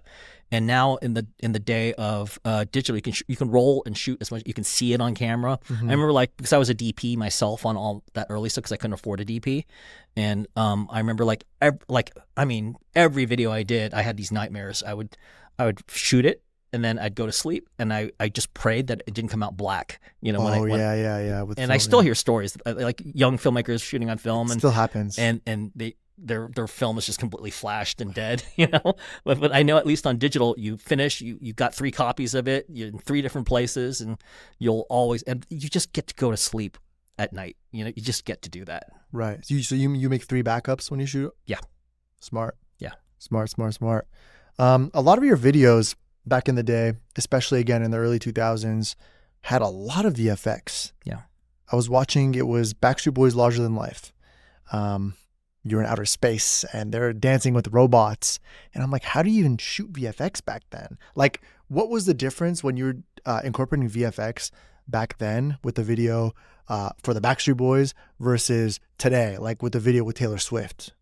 Well, I mean, it takes less people to do it now, you know? Yeah. But I mean, I tend to push the VFX to the limit of whatever is available at the moment, you know? Okay. And it's not that people always sort of say Joseph is the visual effects guy, which is true to a degree, but I'll do plenty of videos with no visual effects whatsoever. And sometimes the visual effects that I'm most proud of, people have no idea they're visual effects. Oh yeah, they're hidden. Like they're just completely hidden. They have zero conception that this was a visual effects video. You know? Yeah. It's just, but sometimes the storytelling I'm telling is so obvious and so big, you know, and so out there and fantasy based, and that's just the nerd in me that cannot stop being a nerd, that just loves fantastic images, you know. Right. Like it's funny. Like I just get off on being excited by images. You know? I get off on like movies that, like, I'll watch movies, and if the visual effects are really cool, it could be a shitty story, I'll just watch that little sequence and go, that is badass. Like, I'm Attack of the Clones. Yeah. Terrible movie, but there's this asteroid sequence, and it's the sound of the things exploding, you know, and the way it shatters and the colors of the screen. Right. I just like it. I just, you know, it's just fun for 2 minutes. Yeah, I see what you're saying. Yeah. Back then, were VFX companies based in America or still overseas? They're all over the place. Yeah. Depends what it is. I mean, mostly in America. Back then, I would definitely have to show up at the visual effects companies and stay there all night long. Really? Yeah. And you do the VFX with them? Yeah, I would just sit in the couch and go over people's shoulders and say, comp this less, you know, add this here, and I would just do that. And there'd always be these sessions where I would just sit on the couch and just review things or go directly to them, and sometimes I'd be there for like 3 days or a week. Wow. You know, there would be these sessions especially when the final delivery happened. I'd have like 48-hour sessions where literally I would just change in the car and just come back and just do these long sessions with people and get it out the door. Yeah. That would happen a lot, actually. Really? Even recently, actually. Really? Yeah. Over the span of your career, what has been the biggest video you've ever had to this day? The biggest video? Biggest video. And I'm talking in terms of budget and production. You're talking about budget and production? Like production-wise. Oh, production-wise. Like, what was the biggest production you've had? Oh, that's easy. That's Look What You Made Me Do by Taylor Swift. Look What You Made Me Do. Yeah. How many days was that shoot? That was 5 days, at least main shoot. I may have shot some inserts after that. Yeah. But that was like, everything was big. It was like 18 sets. That was like, Darius Kanji was my DP. You know, that dude's not cheap. Oh my God. You know, and his crew's not cheap. And the lights aren't cheap. And the camera he was shooting wasn't cheap. And the lenses we were shooting weren't cheap. What were you shooting on? It was an Alexa 65. Oh, wow. And the DNA lenses and different things. Oh, dude. It was just massive, you know? And you know, Darius Kanji, I mean, just looking at him, you have to pay, you know, just to look at him, you know, so. And he's a beautiful man. He's a beautiful French man. So totally worth looking at him, but you're paying for that privilege, you know? Really? Yeah. I see. And he smells great too. Like that dude, when he walks on set, he looks expensive. He smells expensive. I mean, you get the whole package with that dude. I love that, dude. Yeah. I love that. Definitely multi-millions, huh? Yeah. That's amazing, dude. Oh, multi-millions. Really? Yeah. What was it, something that just kept growing as you kept shooting it, or was it just from the jump you knew it was going to be 5 days and this and that, you know? Gosh, it was the first I met with Taylor during the Super Bowl. Mm-hmm. Which Super Bowl was this? I don't know. It's the one where Tom Brady had a big comeback. Okay, got it. And I was actually with my Fox Sports friends because I was doing commercials for them. So we were on the 50-yard line. Oh, nice. No, dude. no, we're at the end line. No, we're at the end zone, and I actually got to watch Tom Brady come towards me to make his final like touchdown. That's So, like, insane. super cool. And then afterwards, what a weird Hollywood story. Then afterwards, I go see Taylor have a private concert, right? And then I go back and I'm there with the guy from Fun, the guy that she works with all the time. So, anyways, the producer, and we're there, and we're all listening to different songs. We all decide in the trailer to do "Look What You Made Me Do," and I remember at that point, Kim Kardashian was attacking her constantly and calling her a snake. Was that during the Kanye feud? Yeah, and the snake thing kept going, and I told Taylor, let's embrace the snake. Snakes are cool. Like there's a lot worse things they could have called you, but a snake is badass. So so then we decided to make the snake the concept of the video. And she was down. Yeah, she was totally down. And then I think she had so much fire in her, so much to prove. Yeah. The first song off the new album, like she was ready to go all in on it, and we just came up with all these ideas of what we wanted to do. But the biggest thing was just how do I sort of tie this all together and make it thematically interesting? Because it was so different from all the other videos were like storylines. Yeah. This is a series of images, you know? Yeah. And, I've done that before, but it's not really my forte, Like I like telling stories. Yeah, I see. So to do one of those montage videos was kind of like a step out for me. And she wrote an unlimited check. Really? Yeah, and went for it. Was that something that Taylor had to cover? Like her label didn't cover the whole thing? Yeah, that's the other beautiful thing. She had a cheat code, which is just spend as much as you can on the videos, and she didn't own any of them. Like I think that was one of the big problems with the whole controversy of like that dude taking all her songs and Scooter selling them. Braun? Yeah. Because she paid for all that stuff, and she didn't have any rights to it. So I'm so glad that she has it all back now because she's the one that was writing those checks. It was her personal cash. Wow. And she made the investment on every one of those videos, and was the force that made it all happen. I was the lucky guy to sort of execute them. But she laid it all on the line. She could have lost her ass on every one of those things. Wow. But she made the investment. She should have the rights to all that stuff. She's the one who, not a lot of people do that. She did that. So, all power to her, and super happy that she has all the rights back because she deserves it. She's a boss. She's a boss. Absolutely. And she believes in herself enough to invest. She's a risk taker. And you know what? In this business, people that are willing to throw it all on the line should be rewarded if they become successful. Someone else shouldn't just take all that stuff and own it. That's so wrong. If you are putting all your cash in and you're the reason why everybody's making all this money, come on, man. Play the game. Like, be nice. Like, let that artist have the rights that they put their money into and their soul. True. Yeah. True. How did you meet Taylor Swift? She called me. Oh, really? Simple as that, yeah. When was this? 2014? 2015, something like that. This is a little bit into her career then. Yeah, it was right before the 1989 album. Okay. I mean, her people had reached out to me a couple times for songs before and never really happened, But then she reached out to Blank Space. And the funny thing is they said she's going to call you, and I go, okay, yeah, sure, because a lot of artists call me to pitch an idea. And I'm watching A Clockwork Orange, and she calls me, and I pause A Clockwork Orange, and it's literally on the scene where the girl is getting raped in the top of the image, like that whole rape sequence, with him in the long nose. So I'm paused on this, and America's sweetheart princess is calling me, and I remember going, okay, this is fucking weird, Yeah. But as she pitched me Blank Space, the idea, Kubrick was in front of me, and I was like, I was thinking, I need to compose this like Kubrick, because it's just Taylor Swift and Stanley Kubrick are like on one hand there's Stanley Kubrick over here, and on the other hand there's Taylor Swift. Yeah. So as she talked to me about Blank Space, I started to reconceive everything she said from a Stanley Kubrick point of view. So if you watch Blank Space, it's a lot of center framing. It's Kubrickian type sort of framing, because that's just the way it got ingested in this like combination machine at that particular moment in time. It's a classic. Yeah. Blank Space is your first one with her. Yeah. Dude, that's a great first video. Thanks. And how many videos have you done with her since? I've done 8 music videos, 1 commercial, and there was actually a 9th video that we scrapped. What? Yeah. Like you shot it? We started shooting it. We never finished it because she switched gears in the middle of it to do to do Ready for It. It was during the Reputation album. We actually shot for King of My Heart.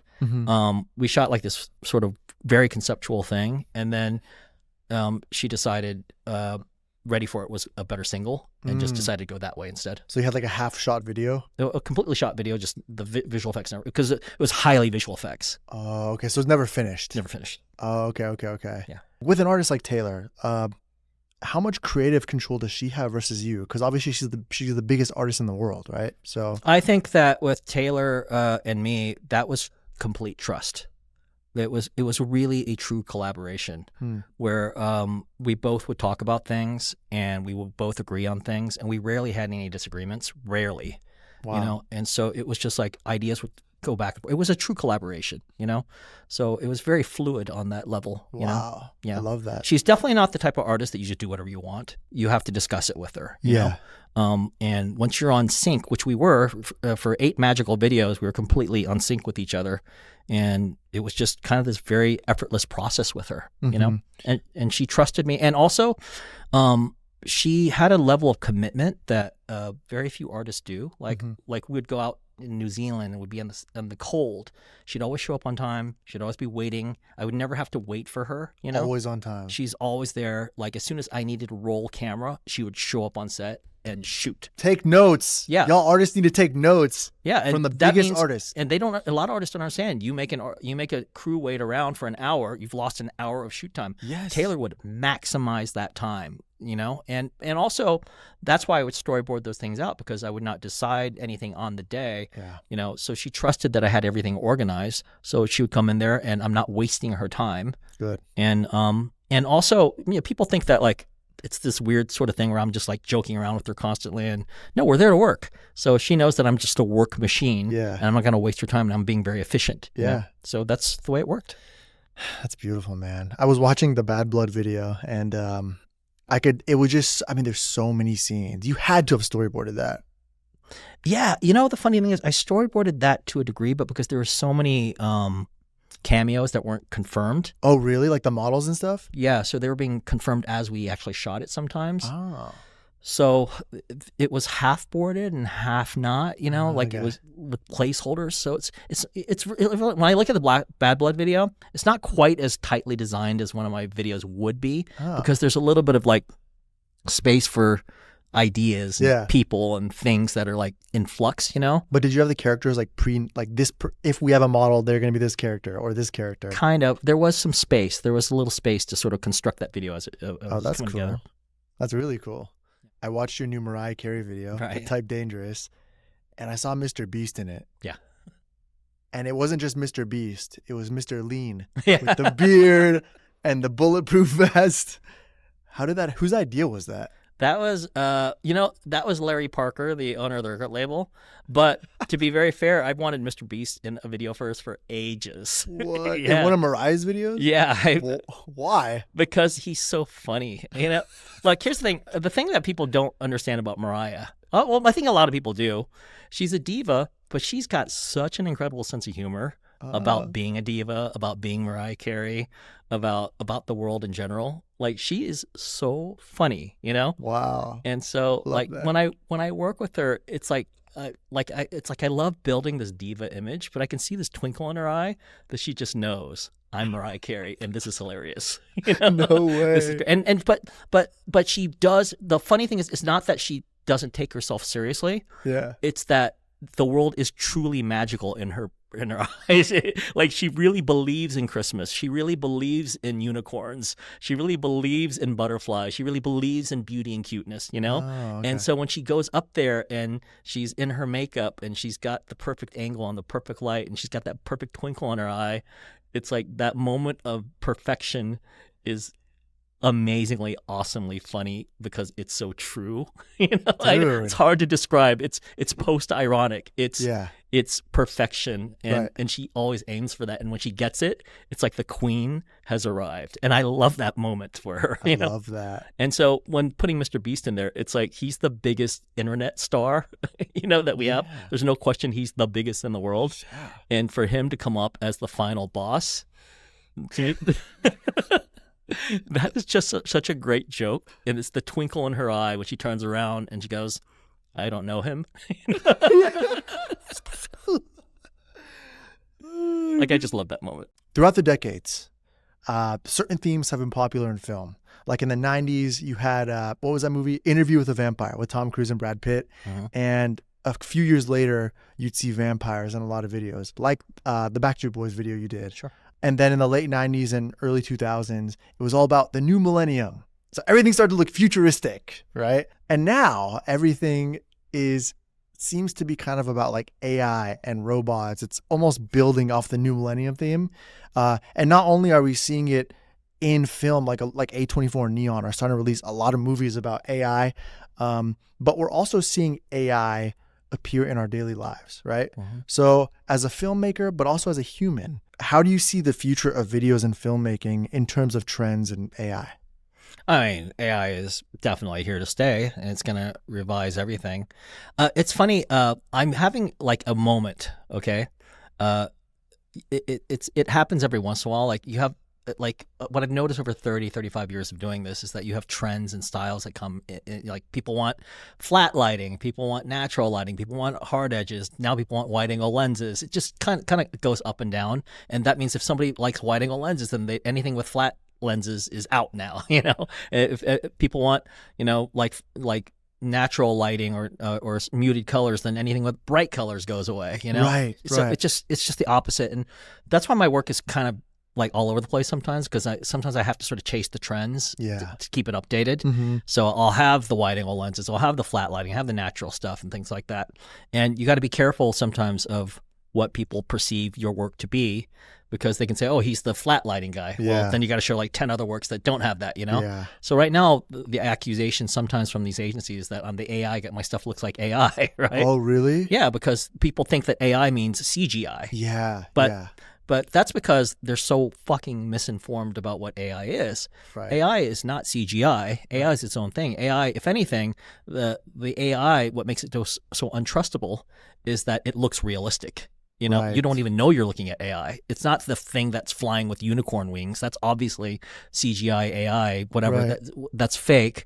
The thing that's more scary is the one where it looks like we're talking like this, and this could be AI. Right. Like you've seen plenty of interviews that are not interviews because they're just AI interviews. They're just fake people. They're just fake people. Yeah. And that's the reality. AI is anything. So when people talk about avoiding AI looks and stuff like that, what the fuck are they talking about? Right. AI is anything. AI is anything.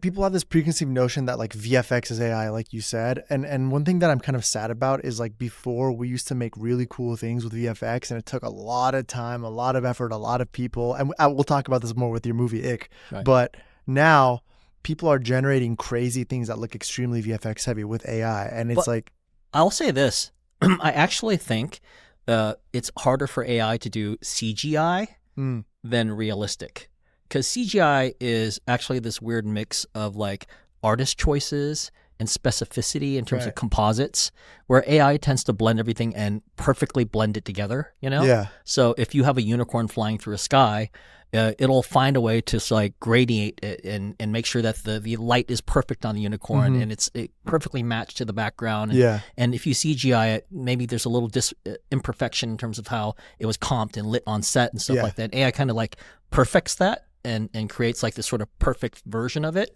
And so it's actually harder to do the CGI version of it through AI, and it's much easier for AI to do like a perfect unicorn or a perfect two people talking or a perfect car going through a desert or a perfect rock tumbling in slow motion. But to actually do the CGI thing is actually harder for AI to do it, because that's human specificity and artifice, Are you saying there's a beauty to having imperfections? Yeah, absolutely. Just as much as like when I look at old 1930s movies and I see King Kong stuttering around, like that is so cool. Or when I see a man in a suit in the 1950s Godzilla movie, and I think like CGI has its own odd humanity to it, because it's an artist compositing it imperfectly, but to what they think is cool, And like I think that sort of retro feel, like as much as we keep talking about film today and we're trying to shoot things on film, in 20 years people are going to be trying to do the CGI sort of look that we do right now, And because it's human, it's there's a craftsmanship to it because it's hand built by somebody on it. It may be through software, but it's still somebody manipulating it by hand, and doing it to their eye. and AI just blends that all together, you know. Right. But I'm not opposed to AI. You know, I use AI, you know, and I've been accelerating my use of AI. Where it goes, I don't know, but it's definitely part of the arsenal now, just as much as CGI was not part of my arsenal back in 1992. Right. And now it's like obviously something I do. Right. And AI is something that is part of my arsenal, and I will continue to be. What are you using? What AI tools are you using right now? Everything, Midjourney, you know, Runway, VO3 now, you know, like whatever. It changes every 6 months, you know. Right, I know. But what are you using it for? More like previs stuff or ideation? I've done ideation, I've done previs, I've done shots, I've done things. Like you know, actually that make it in your videos? Yeah, I've done stuff. Really? Yeah. I've done you know, different variations of it. It will continue. I've done Super Bowl spots where like the background is created in AI, but you would for never compositing? know. Yeah, for compositing. Like, or like, you know, like Ick, for instance. You know, like the actual creature is all CG. Mm-hmm. You know, but the stuff that's AI is like stuff in the like if you look out the window. Yeah. You know, and like I shot green screen windows. And if there's a city in the background, and I don't have money to go and shoot like a city and get the rights to it, I just generate it in AI, defocus it, and that's my background play. I don't have to pay, because you know the other option is that you pay a stock footage house for that stuff, you know, and they're gonna ask for like $500, and AI it's like $0. Right, you know? right. So, yeah. I mean, it's for people to complain for independent filmmakers to not use AI is elitist. Yeah, it's truly elitist. You're cutting off a weapon that poor people and people that don't have money should be able to use, you know. Especially, it depends on how you use it, you know. If it's for like backgrounds and out of focus stuff like that, I mean, clearly those type of cases should be okay. Right. Clearly, you know, because it doesn't affect anything. Okay. If you're talking about like maybe lead generated characters and stuff like that, and there's copyright issues, yeah, I shy away from that stuff for now. I'll let the sort of world kind of figure that stuff out. Yeah. Or maybe I won't. I don't know. I know. Well, people are making movies fully with AI now. VO3. Yeah. I mean, I will say this. My instincts are always to go towards what I think feels right. Yeah. And right now, I don't feel that the sort of the AI generated stuff is great for more subtle stuff. It's good for comedy, you know, like little skits. And I agree. Like a caveman running away from other cavemen talking shit or whatever. Right. Great. But like to track an actual human performance, I mean, right now at this date in 2025, when I watch AI interviews, they all have the same interview style. Yeah, it drives me nuts. You know, it's like this YouTube happy thing. Yeah, you know? And I don't know if it's the prompt or whatever they sort of like modeled that performance after. Right. But it's the same performance modeled after. It's like the Matrix, you know. Right. And it's like this perfect human interaction, and it drives me. I hate that acting so I will never use that unless it's for a purpose. Right. But who knows what happens in 10 years from now. The best thing is the AI. You know, the question that people ask on TikTok, it's like, could 100 people take on one gorilla? Have you seen those videos? Yeah. And then there's like all these AI generated videos of like 100 people fighting gorillas, and the gorillas just destroying them all. Yeah, it's nuts. I mean, I bet I actually enjoy watching a lot of AI videos because it's really funny. It's like there's a lot of creativity out there. The VO3 ones are crazy, man. Yeah. Some of the stuff I've seen. Yeah. It's kind of unbelievable. I mean, I tried to do some VO3 on my last Mariah video, and it was generated just for I wasn't actually trying to generate it for the video itself, but I was trying to generate like maybe what my sets could look like and stuff like that.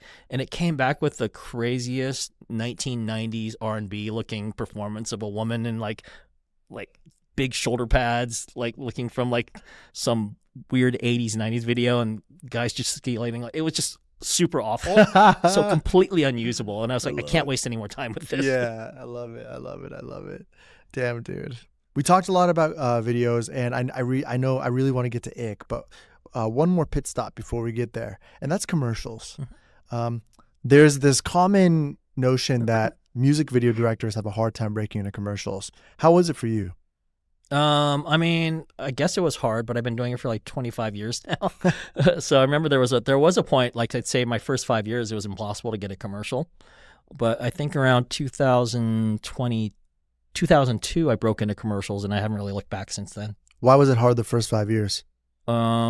I don't think I really want to do commercials on a certain level. Okay. I mean, I was still building up my career. I had to get to a point where the career was so big that people would want you in the first place. Yeah. And then you're competing against other directors. Like, you've got all these sort of musicals on your reel, and then forget about doing dialogue. Even to this day, I don't get the dialogue spots, for the most part. Yeah. If it's a bunch of talking, it's going to be some comedy director that does that for you. And it's nothing but that on the reel. One of the hardest things about commercials is that they go by what's already seen on your reel. Yeah. On music videos, they go by reputation, and sometimes they don't want to do what's already been on your reel. They're like, okay, he did all this crazy stuff. What can you do that's new for us? Yeah. Like literally, you'll pitch something and the commissioner go, we've seen that before. What do you have that hasn't been seen? Right. And commercials, you will never do that. Yeah. They'll always go, okay, what's the best way to do this? Oh, that's a really cool idea. Now, what do you have on your reel that shows you've done that before? Because they got to sell it up the chain of command to some sort of CEO of some company, that you're selling the product to. Yeah. So that's always been the toughest part about commercials, dude. And in that particular world, it's a gladiator sport. Like if you do any commercial and you're competing against it, you're going against a selection of 5 other directors. It's always 5 other directors that are like writing against each other. And so these 5 directors who are doing a Pepsi spot are like the 5 best directors in the world. Right. We're not talking about one little field. Right. We're talking all over the world. Right. And every one of them have great things on the reel. Right. And it's like, and everyone has great pitches. So it's a combination of who has the best pitch and who has the work that's relevant to that pitch. And then who has the favoritism at the company. It's really? A lot of things happen, and it's a blood sport, it's a gladiator sport. How do you stand out if you're pitching against 5 other super directors? You've just got to come up with the best idea, and hopefully you can back it up with your reel. Really? Simple as that. And then also, hopefully your production company can do it for the money that your ambitious idea has. Right. I mean, it's funny. The I lose out on so many jobs, like because you have to pitch a lot to get a job. Yeah. So and you're and some of these jobs you're like, I lost to this dude. It's like this person has nothing. But sometimes they just have a better take on it than you do. But the universe works out. Like I remember, like I did this last year. I was pitching on this one nonsense commercial, idea was kind of cool. It was like 15 seconds. How much can you fuck up 15 seconds? Right. It was like maybe 3 edits in the whole thing, and it was all about execution. It was something that I could have done in my sleep, frankly, and I felt like I had a really good take on it. And it felt like it was going my way. And so you get on these calls and the agency's going, you're great, you're awesome. And everybody's like jibing and all that stuff. And then the next day they say they went another direction. And it always like a gut punch, right? No matter how many times, I've been doing it for 35 years. And every time you get rejected for a job, it's a gut punch. Sucks. Especially because you put a lot of time into it. There's never, even after all this time, every time I'm rejected for something, you still feel like a failure, no matter what job it is. It could be the silliest, stupidest sock commercial. You don't get it. It's a gut punch, But the beautiful thing is that immediately afterwards, I got a Super Bowl spot. It's like, that commercial is forgotten. No one has ever seen it. And my Super Bowl commercial got like, how many people watched the Super Bowl? Which commercial was that? WeatherTech with the old ladies. Sick. So I was like, I would have much rather taken the WeatherTech commercial than the other one. Heck so yeah. the universe always kind of works itself out as long as you stay at it. So. Right. It's so insane to hear from someone like yourself who's had such a fruitful career for decades, and it seems like every opportunity to a certain extent you still have to prove yourself. Oh yeah, no, I still to this day, I have never. People have this perception that you get to a point and you can just sort of like from Mount Olympus do whatever you want, right? And that's simply not true. Even even at the height of like doing Taylor Swift stuff, you're still competing against other people for other work, right? You're still thinking that she's going to go a different direction with another director anyways, Nothing's for granted. So every job you do, you have to put 100% into it. And you always feel like your career can end at any second. That's the truth, Right. I don't think I've ever felt safe in my life in this job. It's just a constant feeling of what's my next job? Is my reel outdated? Right. What's the next idea? Right. You Google your name, you find out everybody goes, oh, his career is over. And then you're like, oh shit, now I got to prove that person wrong. Right. It's this constant sort of journey of, I'm on fire. I've got to like put out the fire and live. It's like it's pressure. It's just constant pressure, and that's just the name of the game, being a freelancer. And I am a freelancer at the end of the day. Yeah. As much as people think I'm a legend, legend is not the word. Freelancer is the word. Interesting. Yeah, you've been doing this for so long. You've seen so many trends, and I'm curious, even just with the volume of work, like, have you seen a decline in the past couple of years? Not just for yourself, but in general with the industry, you know? Oh, they've been saying that since I actually started. That's so interesting because continue. Sorry. Because when I got into it, the heyday, people call it the 90s the heyday of music videos, and then they call the 2000s the heyday of music videos. Yeah. When I got it, 80s were the heyday of music videos. Remember, like Michael Jackson and Madonna. That was iconic, but yeah. And like that was the heyday, and I heard about those budgets, you know? And then I got into it, and then the budgets I was fighting for were not as big as the 80s, apparently. And then the 2000s when I was good. And then when I was doing the Taylor Swift stuff, like music videos were completely dead. Yeah. Every era, everyone keeps talking about the death of the business. But you know what I think is happening? It's the realization of everybody that come into the business that this is a hard business. Yeah. It is the hardest. We are idiots getting into this business. Right. Beautiful idiots, but we're all idiots, okay? Because we chose a field that is the hardest to make money in. Yeah. Very few of us get to make money in it, you know? Right. And very few of us get to be successful in it. And we all can be successful for brief periods of time because we all get, like, getting in through the door is one thing. Staying there is a whole nother thing. Yeah. That's what causes all this bad behavior in this business because it's so competitive and it brings out the worst in people because you're trying to survive. It's dog eat dog, you know? As much as you become the hot director, there's going to be another one coming after you, you know? There's going to be another person. And then there's another one under that that's younger with newer techniques and new things and stuff like that. And so I think what ends up happening is that people panic once they realize how hard this business is and they say the industry is dead. No, the industry's not dead. Nothing's changed.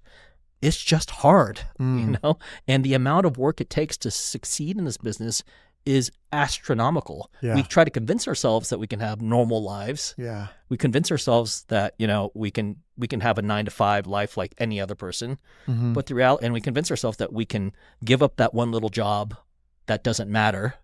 But that one little job turns into something that could have changed your career. Yeah. And you cannot predict it. Right. So it's been 35 years of me just completely on edge, just constantly fighting for every little job and trying to make every job as good as possible. And that's the way it's going to be till I die. And I've accepted that, you know? I'm going to try to find a way to have a family life in the middle of it.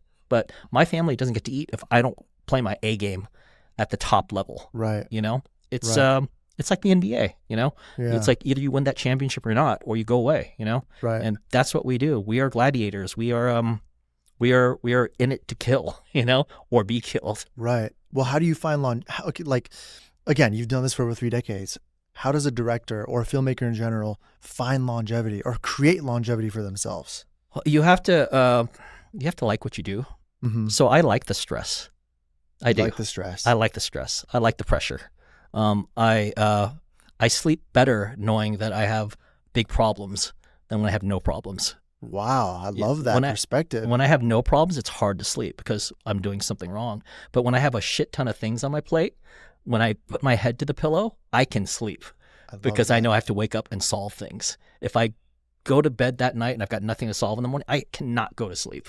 Right. So put more pressure on me and the better I sleep. And it sounds weird. I love that. That's that's an insane perspective. Yeah. Yeah, man. That's awesome. Well, now I really want to talk about what's coming up. Yeah. Ick. The movie Ick, the Joseph Kahn movie. It's your 3rd feature now? It's my 4th. 4th feature now. I apologize. Let's talk about getting here. Okay. You've done 4 features. Would you say each feature has helped get you here? What was your experience like with those prior features, and what makes Ick different than those? I always went into it to be a filmmaker. Yeah. And to tell stories and to tell those big stories on the big screen. I know it's an antiquated way of thinking these days, but that's my first instinct. I grew up on movies. Of course. And I wanted to be a filmmaker. And in the early days, I always thought I would be Steven Spielberg. But the more I make movies, the more I realize, God damn it, I'm not Steven Spielberg. You know, I love his blocking. I love his filmmaking. I love that. But the construction of the internal mechanism that makes Spielberg movies his, I don't have that. I'm making something weirder and more me, you know? Okay. And it's a flaw in the system, So what I've decided is, well, maybe I should just embrace that flaw and see where it goes. It's not a flaw, really. It's just what makes you you. Yeah, well, Spielberg has a flaw. His flaw, which is his broken family and his broken dad and mom, which, like made his movies his way. My broken flaw makes something that goes this way. It's away from Spielberg. I love everything about his filmmaking, but we do not tell the same stories, obviously, right. And so I started like my first journey into films with Torque in 2002, And I remember going to that movie, and it was interesting to do that movie because when I came out the other side of it, it was so weird and so misinterpreted by everybody. I realized, holy shit, I am not speaking the same language as the film audience is. Really? I need to figure out what the hell's going on here. After it was released, or was it like a test screening? After it was released. Okay. Yeah, because I thought I made something pretty mainstream. I thought, this is funny. It winks. There's a sense of humor to it. It's super pushed. It's surreal. It's over the top. And I thought, who cannot love this movie? Right. But people would walk out of it going, this is so weird, so unrealistic. And who is this guy pushing Pepsi products on us? That was a joke of mine in the movie, Oh. And I wasn't taking anything seriously, but they were taking it at face value. It was like, and I was realizing, okay, so there's something about the way I watch movies that's different than other people, and I'm going to have to either teach people how to watch the movie or change the way I make my movies. And society has actually helped a little bit on the first part. Society has taught people to watch things with a bit more post-irony, Yeah. And then I have taught myself to make things a little closer to how people watch them or be more aware of it, you know? And also I've matured too as a human being, So, it's been this journey over the course of 4 movies of essentially trying to figure out what type of filmmaker am I and who am I speaking to and what movies am I making, But each movie has been something that I genuinely wanted to see at the time. And Ick is something I genuinely want to see at this particular moment of time. I love that, man. Yeah. I always worry, like I haven't done a feature yet, but that's something I'm planning on. I'm still working on right now. And my biggest fear is like director jail. You hear about director jail and how I'm in director jail. I'm still in director jail. Really? Yeah. What, from Torque or from more recent? Yeah. Really? Yeah. Was that a studio film? Yeah, it was a studio film from Warner Brothers. Oh, okay. So because it was a studio film and you ended up in director jail because of the poor audience response, it's been hard to get another studio film? Yeah, I mean, no, well, it's complicated because director jail isn't like an actual real jail, obviously. Yeah. It's a conceptual jail of being harder to do the type of work that you want to do. You can hop out of director jail if you do things that people want you to do, Can you explain what director jail is for those who might not understand? It's a concept where they think that you can't get work. It's like a director makes a bad movie and next thing they're in director jail and they can't get work, right? So from a major studio. From a studio or anything really. It's just director jail, you know? Right. And the thing is that the reality is after Torque came out, I was in director jail, but it's almost like a self-imposed director jail. Right. Because I did get offered a lot of different types of movies. Oh, okay. Some of them turned out to be hits and things like that. And I took meetings on some of these. Wait, which movies were these? I shall not name them, but some of them were pretty damn big. Damn, really? Yeah. And you can't say it? And sometimes I would self-sabotage myself in some of these things. Look, that was 20 years of Joseph growing up, So during those 20 years, I've had various meetings on different things, and some things I just didn't want to do, like it's like I'm in the middle of like doing Taylor Swift videos. I don't necessarily want to do this other thing that I'm just not passionate about, Right. So I guess director jail is like in a true director jail, it's like you can't get work at all. Mm-hmm. I could get work. I just cannot get work the way I want to, so I kept myself in jail, Oh. So I would make the movies myself. I would self-fund these independent movies like Detention and Bodied and Ick, and I would hop out of director jail. But I guess I'm not really in jail. I guess I'm just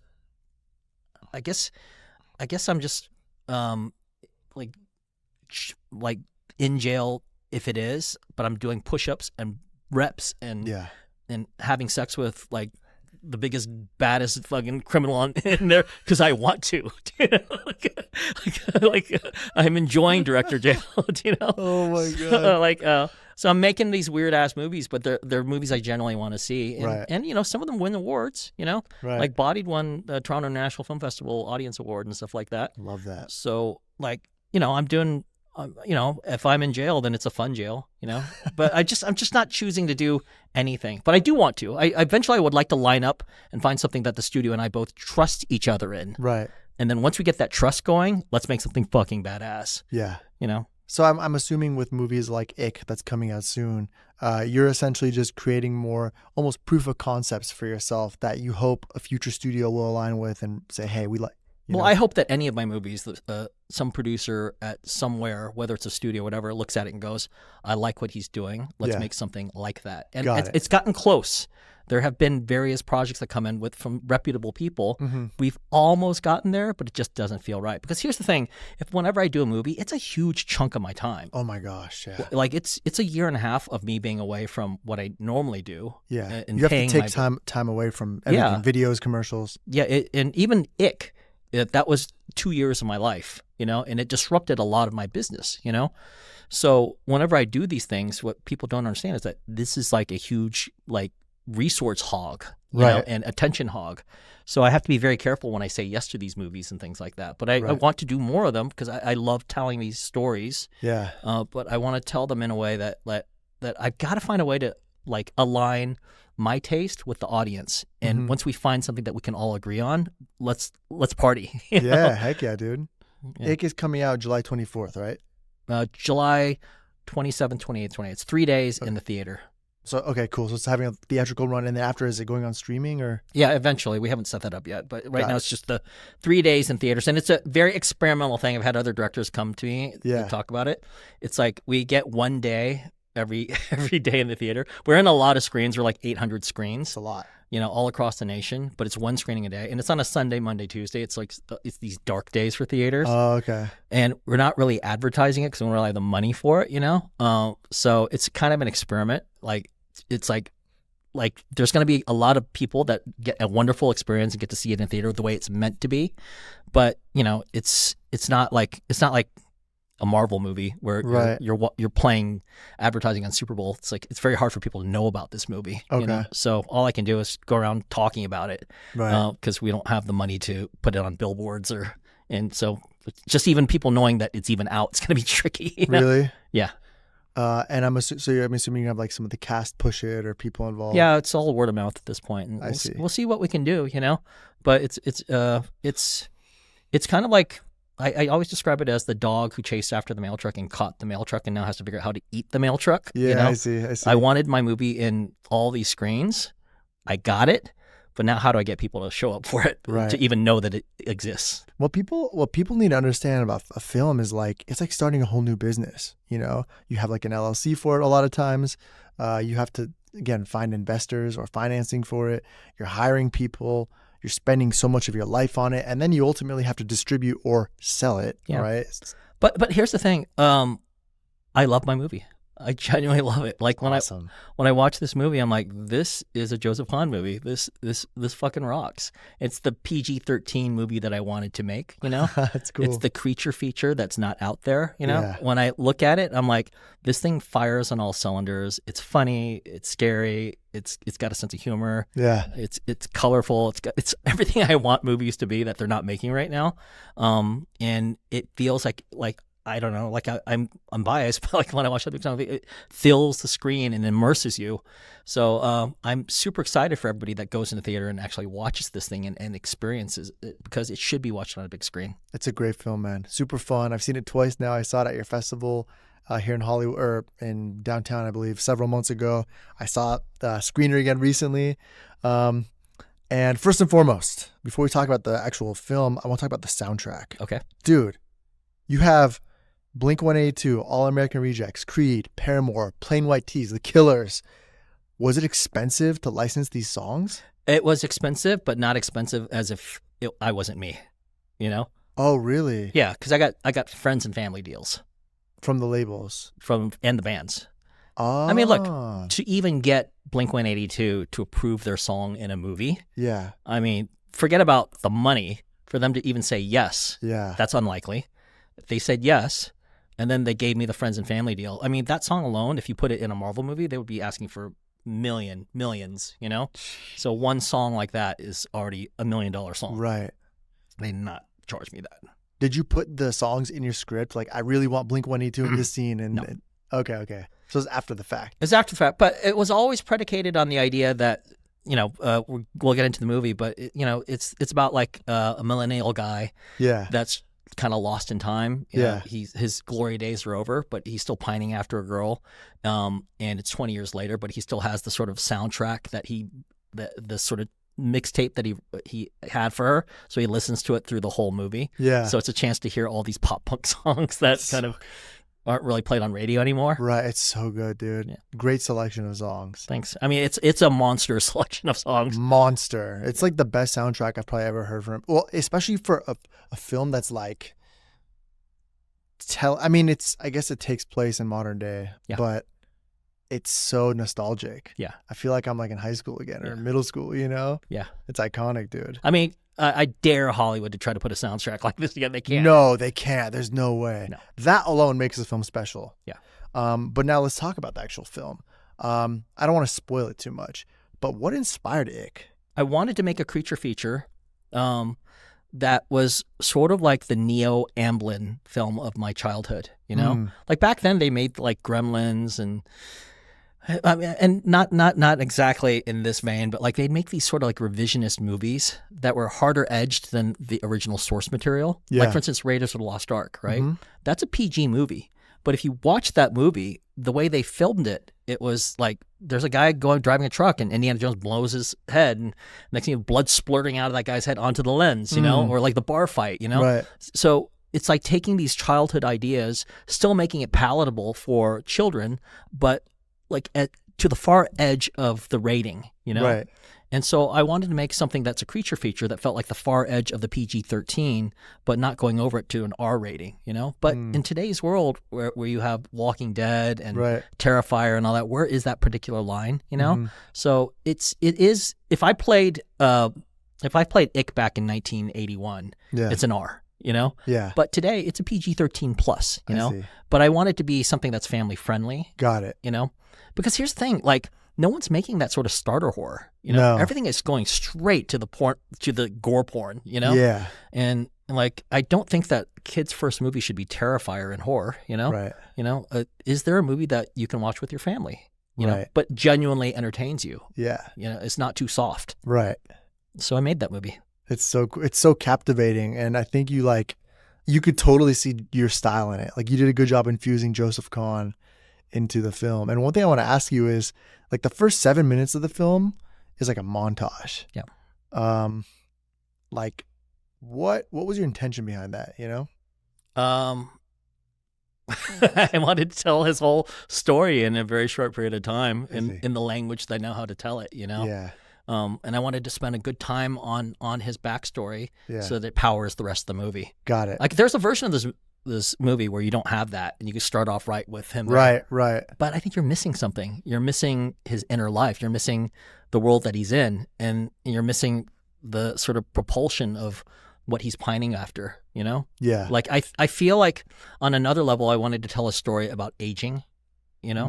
Because having been in this business for 35 years, I've Yeah. seen switchovers. I saw a switchover from baby boomers to Gen X, seen Gen X to millennial, now Right. millennial to Gen Z, and Gen Z going to Gen A, you know? Right. I've been long enough that I've seen these switchovers, so I'm fascinated by the switchovers, you know? Yeah, I see. So this is a millennial story. My previous millennial movie, which was Detention, like the millennials were in high school. Now millennials are turning 40. It's So nuts. so the story now is what world are millennials getting into?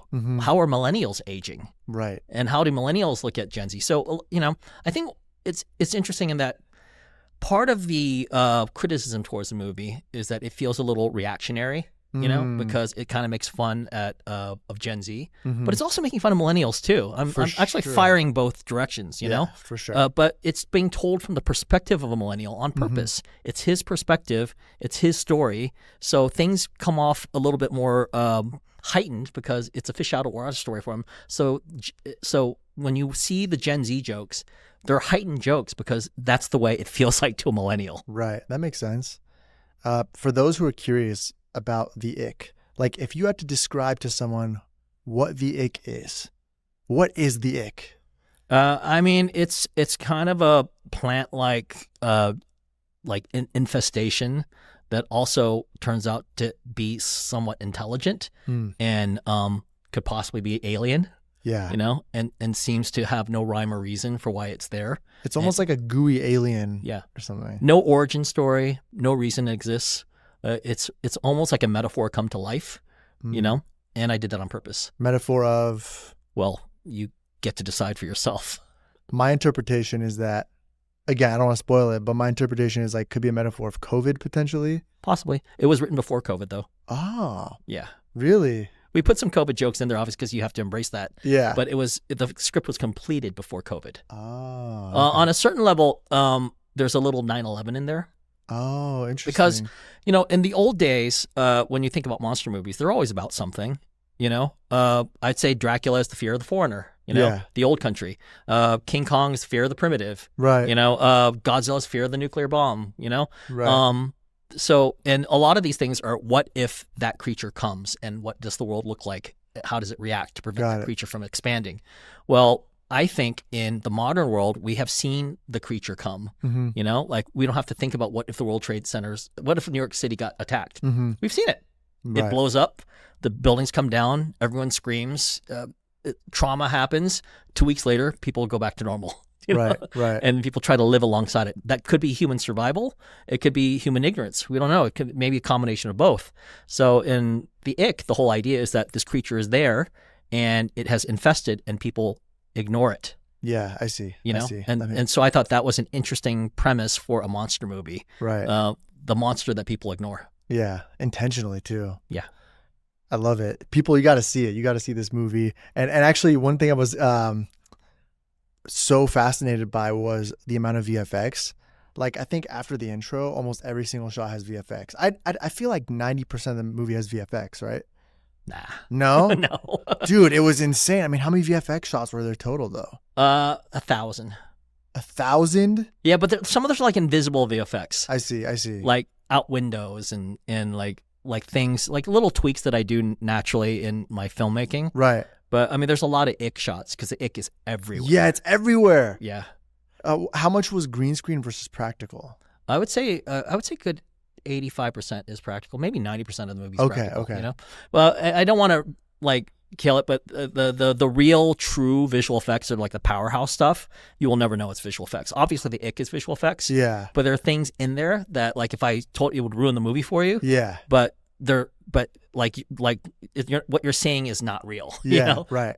And that's the stuff. And no one in all my screenings that I've done have ever spotted them. You know, right. Like they always look at the ick and going, the ick is CG, but they don't realize the other things that are CG that they have no idea. Right. There's something interesting about the film, and when people watch it, they'll know what I'm talking about. It's like when the ick is coming to, I guess, attack people, these scenes would be haywire. Super chaotic, lots of fast cuts, but a lot of reactions. So when you're on set and you're directing these actors, do you have to tell them like, hey, the ick's coming, now do this? Like, how do you direct an actor to pretend to have a reaction to something imaginary, you know? Well, yeah, you direct them. You tell them this happens, the camera moves over here, and this is happening. And then hopefully you casted a great actor to do those particular roles. And you know, the level of reactions are obviously escalated according to who can do what, you know? Right. Like, some of the more complex versions are going to be like actors that know what they're doing. Right. And if there's other beats, like a commercial where it's like a one shot of someone screaming, then that's one thing, you know? Right. So it just depends on the shot and it depends on the capability of the actor and what you need out of them. Yeah. And what would you say is the difference between casting and directing actors for film versus for music videos? Well, I mean, music videos generally don't need dialogue. So right. That's the dialogue thing is a huge thing because, someone can lie with their facial expressions. Yeah. You know, but once they speak, you hear the false. You hear. Oh, I see what you're saying. You hear the whether they're trained or not. It's why models can't act a lot. Well, and and people may be able to say the line one way, but if you ask them to change it, like then it all falls apart. Oh. Because here's the thing about acting that I truly believe. I think acting is the ultimate art form. More than directing, more than filmmaking, more than dance, more than photography, more than painting, more than anything. Acting is the ultimate art form. Yeah. Because everything else is a side of the human reaction. It's a side of the human experience. It's one version of it. Acting is the human experience, and we are a human. We are looking at things from a human perspective. These people are actually becoming another human being. And one thing humans are really good at is spotting falseness. I see. We go through life going, is that person fake? And is that person going to kill me? Is that person going to steal from me? Right. Is that person lying to me? Is that person just trying to get in my pants? Is that person, scheming something? We have a natural defense mechanism. Right. So if we ever see false acting, we are all experts at spotting it. So when an actor truly can inhabit something to a point where you don't question at all and deliver these lines and these characters, like, they can change the world. Yeah. They can literally change the world. Like, literally, so many of our greatest evil people in the world are actors. Right. I read a whole book about Hitler, right? He was an actor, basically. He was acting a part. His oratory, when he would go up there, was so specifically calibrated toward an audience, Right. So that's an actor, We've had actor presidents. We've had actor like serial killers. Acting is a dangerous, powerful art form. And so, like, when you start hearing people talk, you've got to be amazing. And a handful of people are really good at it. Like, I would say over 35 years of casting, the vast majority of people are not good actors. Wow. The vast majority. It's very, very hard. And also, acting styles change. Like, when I listen to things, I'm at a point right now, I listen to actors and I'm like, to my ear, it sounds like acting. And when it sounds like acting, that's bad. Yeah, I see what you're saying.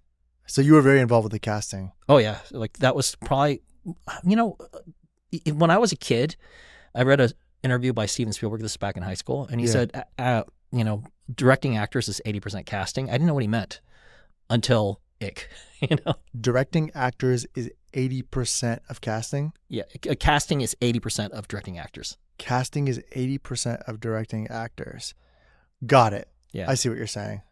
So you didn't have to do more than 20%, you'd say? No, 20% is more is all you should do. Because you want them to interpret the characters. You do. You want them to see what they do. You want them to bring their own self into it. You want them to inhabit it and feel fluid, And that's one thing I do love about the movie. I love Brandon's performance. Yeah, it's I love so good. Melina's. I mean, I love who they are on screen, and I really needed that for this movie because I love it. It's a movie about them, Yeah. I also love the it was, I don't know if it was makeup or CGI. I mean, I guess I would love to know, like, with the transformation of people's faces. Oh, that's makeup. That's makeup. Yeah. That's amazing. Yeah. Even like mid transformation when they would like. I mean, obviously there's some CG enhancement, but that's. I'm sorry. I forgot his name. Nelson Cooper. Okay.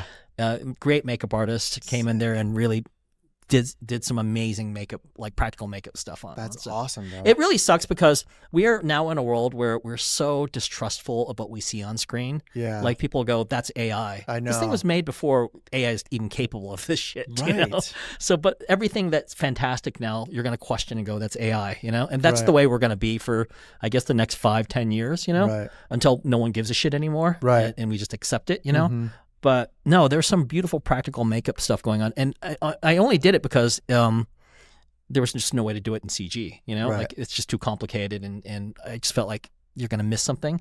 So there's some beautiful practical makeup stuff all throughout the movie. It's amazing. Yeah. That's like one of my favorite things about the movie. The makeup was phenomenal. Yeah, I mean, it's a combination of like CG, it's a combination of real makeup, Yeah. It's that fusion between the two where it blends together that Yeah. I think it's just really fun to watch. It's so cool. The makeup, the crazy action sequences, and the soundtrack alone are worth seeing the movie for. I mean, there's so much beyond that, but those three things are like super standout. Yeah, if you're like me and you, Yeah. you just like cool shit. Yeah. This movie's for you, know? It's really cool. It's like, it's aggressively aggressive, Yeah. That's fun, man. That's awesome. For directors like myself who, we're in the short form space and we want to really branch out and get into long form and make feature films like yourself, what is the number one piece of advice you'd give to them? So Okay, so I would say to get into the long form thing, and I'm no expert at it because you're not talking to Steven Spielberg here or anybody with a successful long-term narrative career. You're talking to an independent filmmaker that has done 4 films right now and of questionable quality according to some people. It's okay. You've done it though. But for me, I love what I do and I love the movies that I've done. Yeah. But having said that, I would say this: it is much harder to get tonal issues correct over 2 hours than say 2 minutes, and the tonal stuff is the way that people act on screen, the way scenes play, the like where the humor is, how does it go into serious tones, tracking the story, things like that. It's a whole different art form than sort of telling visuals in 2 minutes or 3 minutes or 4 minutes or 30 seconds, and what ends up happening is what you have to say becomes very obvious because you have a lot more time, When you go up there and you tap dance for 2 minutes and you're an expert tap dancer, that's great. Now tap dance for fucking 2 hours. Right. Right. What else do you have in your arsenal? What are you going to do? You better start having a lot of things to say with your tap dancing. Right. So to go into 2 hours, you have to have something to say, and you have to really, really think about what you want to say. If you have nothing to say, it will show in 2 seconds that you're an empty filmmaker. I see. Having something to say is really important because with short form, sometimes we just want to make shit look cool. Yeah. Right? Yeah. With film, you have to really have a message. Yeah, because you're going to bore the audience because they've seen your tap dancing. That's what you're going to do for the next 2 hours. Goodbye. Right. You better start doing other things, Right. And a part of that's digging deep, right? Within yourself. But on the flip side, I think a lot of narrative filmmakers have a problem too, in that they don't know how to tap dance. They're just telling the story, but they've got no sort of technique. Like for me, it's got to be both, and a filmmaker like a Spielberg or a Scorsese or the Coen brothers and like that know how to tap dance and tell that story and do different types of styles all the way through. Yeah. That to me is the sweet spot. That's the exciting part, and there's a certain sort of super aggressive, like keep your attention style filmmaking that I want to see that, like with a very specific sort of narrative structure. Right. That it appeals to me that isn't being made. That's why I'm making these movies. Right. On a certain level, I'm just doing it to entertain myself. Right. And God damn, I just love it. I love watching this movie. Every time, like after I finish it and I play it, I'm like, yeah, that hits the spot. No way. Yeah. Dude, that's iconic, man. Well, I'm excited for the release. I'm excited for people to see it. And I want to just talk about life real quick. Because in a previous interview, you talked about your family a little bit, and you talked about having kids, and you said that having a kid is like a cheat code for a director. I'll never forget this, and I'm curious what you meant by that. You didn't really dig deep into that, but what do you mean? So there's an existential question about human beings in terms of our communication. Yeah. We're communicating to each other. And we're always talking to each other. And filmmaking is part of that communication. Right. Music is part of that communication. Reading is part of that communication. Writing is part of that communication. But what's it all for? What's it all for? And I think that at a certain point, you get to a point where you can ask this question of what is it all for till the day you die. Right. As an artist, this is a question that you have to think about constantly because right. I remember that there was a point in my life I was like, in my late 30s and 40s, and I'd made all these great videos and I'd made all these like legendary things, as people say, but it felt really empty. It's you felt empty? Yeah. It's like I made a ton of money. I've traveled the world. How many more countries can you go to? How many more great meals can you do? How many more fancy cars can you drive? It's like I know a lot of people. I'm in a luxury position to say that. Yeah. But I've seen it, and I've seen it from other famous people and stuff like that. But it's an empty. You think people only think that this is happiness because they don't have it. Right. But I'm telling you, as somebody who went through that particular process, it doesn't make you happy. Right. It makes you happy to a point. But once you hit that particular point, getting a more expensive car doesn't make you happier. Getting a more expensive house doesn't make it doesn't. It does nothing. So like as an artist, if you're just making stuff about fancy cars, you're going to top out at some point.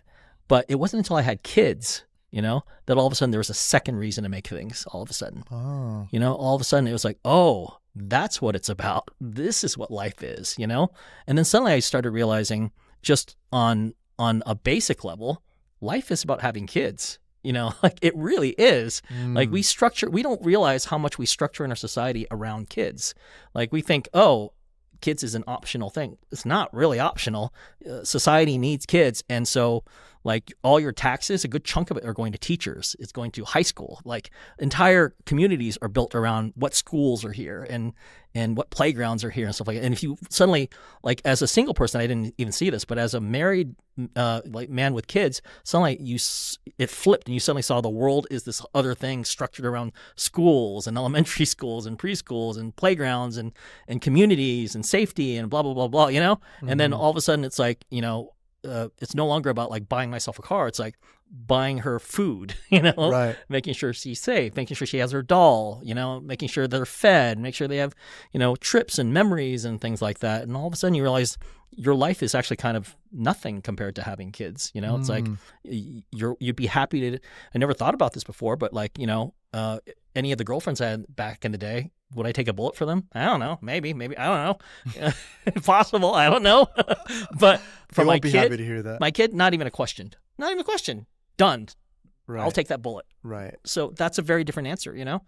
So having a kid just opened up a whole different chapter of humanity and almost unlocked a cheat code in terms of like, wow, that's why we're here. Oh, and that's why I'm not afraid to die when I'm older. Like I've lived my life. I want them to have a life now, you know? Their happiness is my happiness, you know? And then you start looking at movies that do really, really well. Like Avatar, it's about kids, you know? Like Back to the Future is about kids. And suddenly you're realizing that a lot of the greatest art is about family, you know? Right. Because that is what human beings are. Human beings aren't the individual. Human beings are the family. That's what we are. We're primates. We have communities and we have these families, and that's what life is about, you know. And that's why when I watch Godfather, Francis Ford Coppola always said his movies are about family. As a young man watching Godfather, I'm like, no, it's about, you know, all that sort of machinations of killing each other and double crosses and all that stuff. But now as a dad, I watch it and like, holy shit, Brando's character and his relationship with Pacino and feeling horrible that his son got dragged into this life that he didn't want for him. And then watching the sequel where it's like Pacino is so rotted to the core that he killed his own brother. You're like, this is a story about family. Mm-hmm. It's not about gangsters. It truly is about family. And it's so much deeper and richer because of it. And that is art, you know? At some point you watch it for the surface level stuff, but then when you get underneath it and you see the other sort of cheat code, you're like, it's all family. All of it. Insane. I love that answer, man. Well said. Yeah. You mentioned many directors. Who are your favorites? I mean, Steven Spielberg, Martin Scorsese, Joe Cohen, Hitchcock, Lynch. I mean, like Kubrick, Fincher. I love Mark Romanek. Yeah. He's one of the greats. Spike Jonze is amazing. You know, I tend to stick more in the 80s to 90s range, you know, for the most part, because that's the era that I grew up in. Yeah. You know, so and shapes you. It shapes you. Yeah. So, you know, if I was Scorsese, I'd be talking about directors from the 40s and 50s. Mm-hmm. But you're gonna like the ones that like you grew up on, like Ridley Scott and Tony Scott and even Michael Bay. I just love to. You know? Yeah. So, of the modern guys, Edgar Wright is so awesome. He's awesome. I could see why you like his work. Yeah, I love Edgar Wright. I love Tarantino. I'm a film fan. Yeah. So I genuinely love him. I mean, of the new directors, I do love Nolan. I love Villeneuve. You know, right? I just love them all. I just love filmmaking. You know, I just love filmmaking. That's awesome, man. Before we wrap it up, I got one more thing. Are you ready? Yeah, sure. Going red today.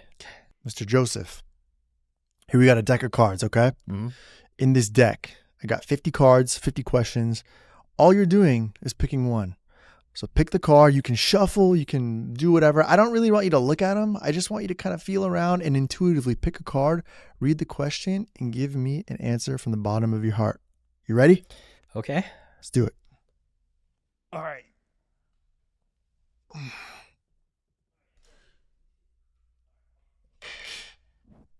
52 cards. Approximately. Well, there's one of them are up. So, all right. So I just take one? Just take one. Okay. What's something you've always wanted to learn but haven't yet? How to speak Korean. No way. Yeah. You don't speak Korean? No. What about in your household? My mother, this is a true story, when she was pregnant, went to a famous Korean fortune teller. And the fortune teller told her, don't ever have your son speak Korean and he will become famous. What? Yeah. No freaking way, dude. True story. I mean, he was right. Who is this? I want to go to them. Can I go to them? Got to find out the name, man. Yeah. I'm sure he's dead. I mean, Yeah, it's true. That was a long time ago. very, very long time ago. Do you plan on learning Korean anytime soon? I'm trying right now. Really? Yeah, I'm trying. I'm listening to the tapes and everything like that. But it's hard. So, Yeah, that's tough, man. Well, great answer. Thank you, bro. That was it. That was the exercise. Thank you, bro. awesome. Thank you for being here. I appreciate your time, man. I'm excited for people to see Ick. I'm excited for people to learn more about you. I know a lot of people watching this are definitely going to know who you are, but I think there's another side of you that people are going to be very fascinated to learn about, and more importantly, really seeing that other side of you in the feature film world. I was so stoked to see it, man. Like, I got to go and check out. I haven't seen Torque. I'm going to go check out Torque Embodied, and I'm just excited, man. I'm super happy for you. Congratulations. Can't wait to see what's next, bro. Thanks. I'm going to go see F1 now. F1, yeah. Well, thank y'all for being here. Y'all know what to do, man. If you like this episode with Joseph and you want to see more amazing guests like him, you want to learn more about these type of amazing creators and creatives in our industry, please subscribe. We need your help on every platform. Apple, Spotify, YouTube, you know what to do. Thank you again. Thanks y'all for watching. And most importantly, Joseph, can you help me do one thing? Sure. Can you help me give a big round of applause to ourselves? Thank you. Thanks, everyone. Peace.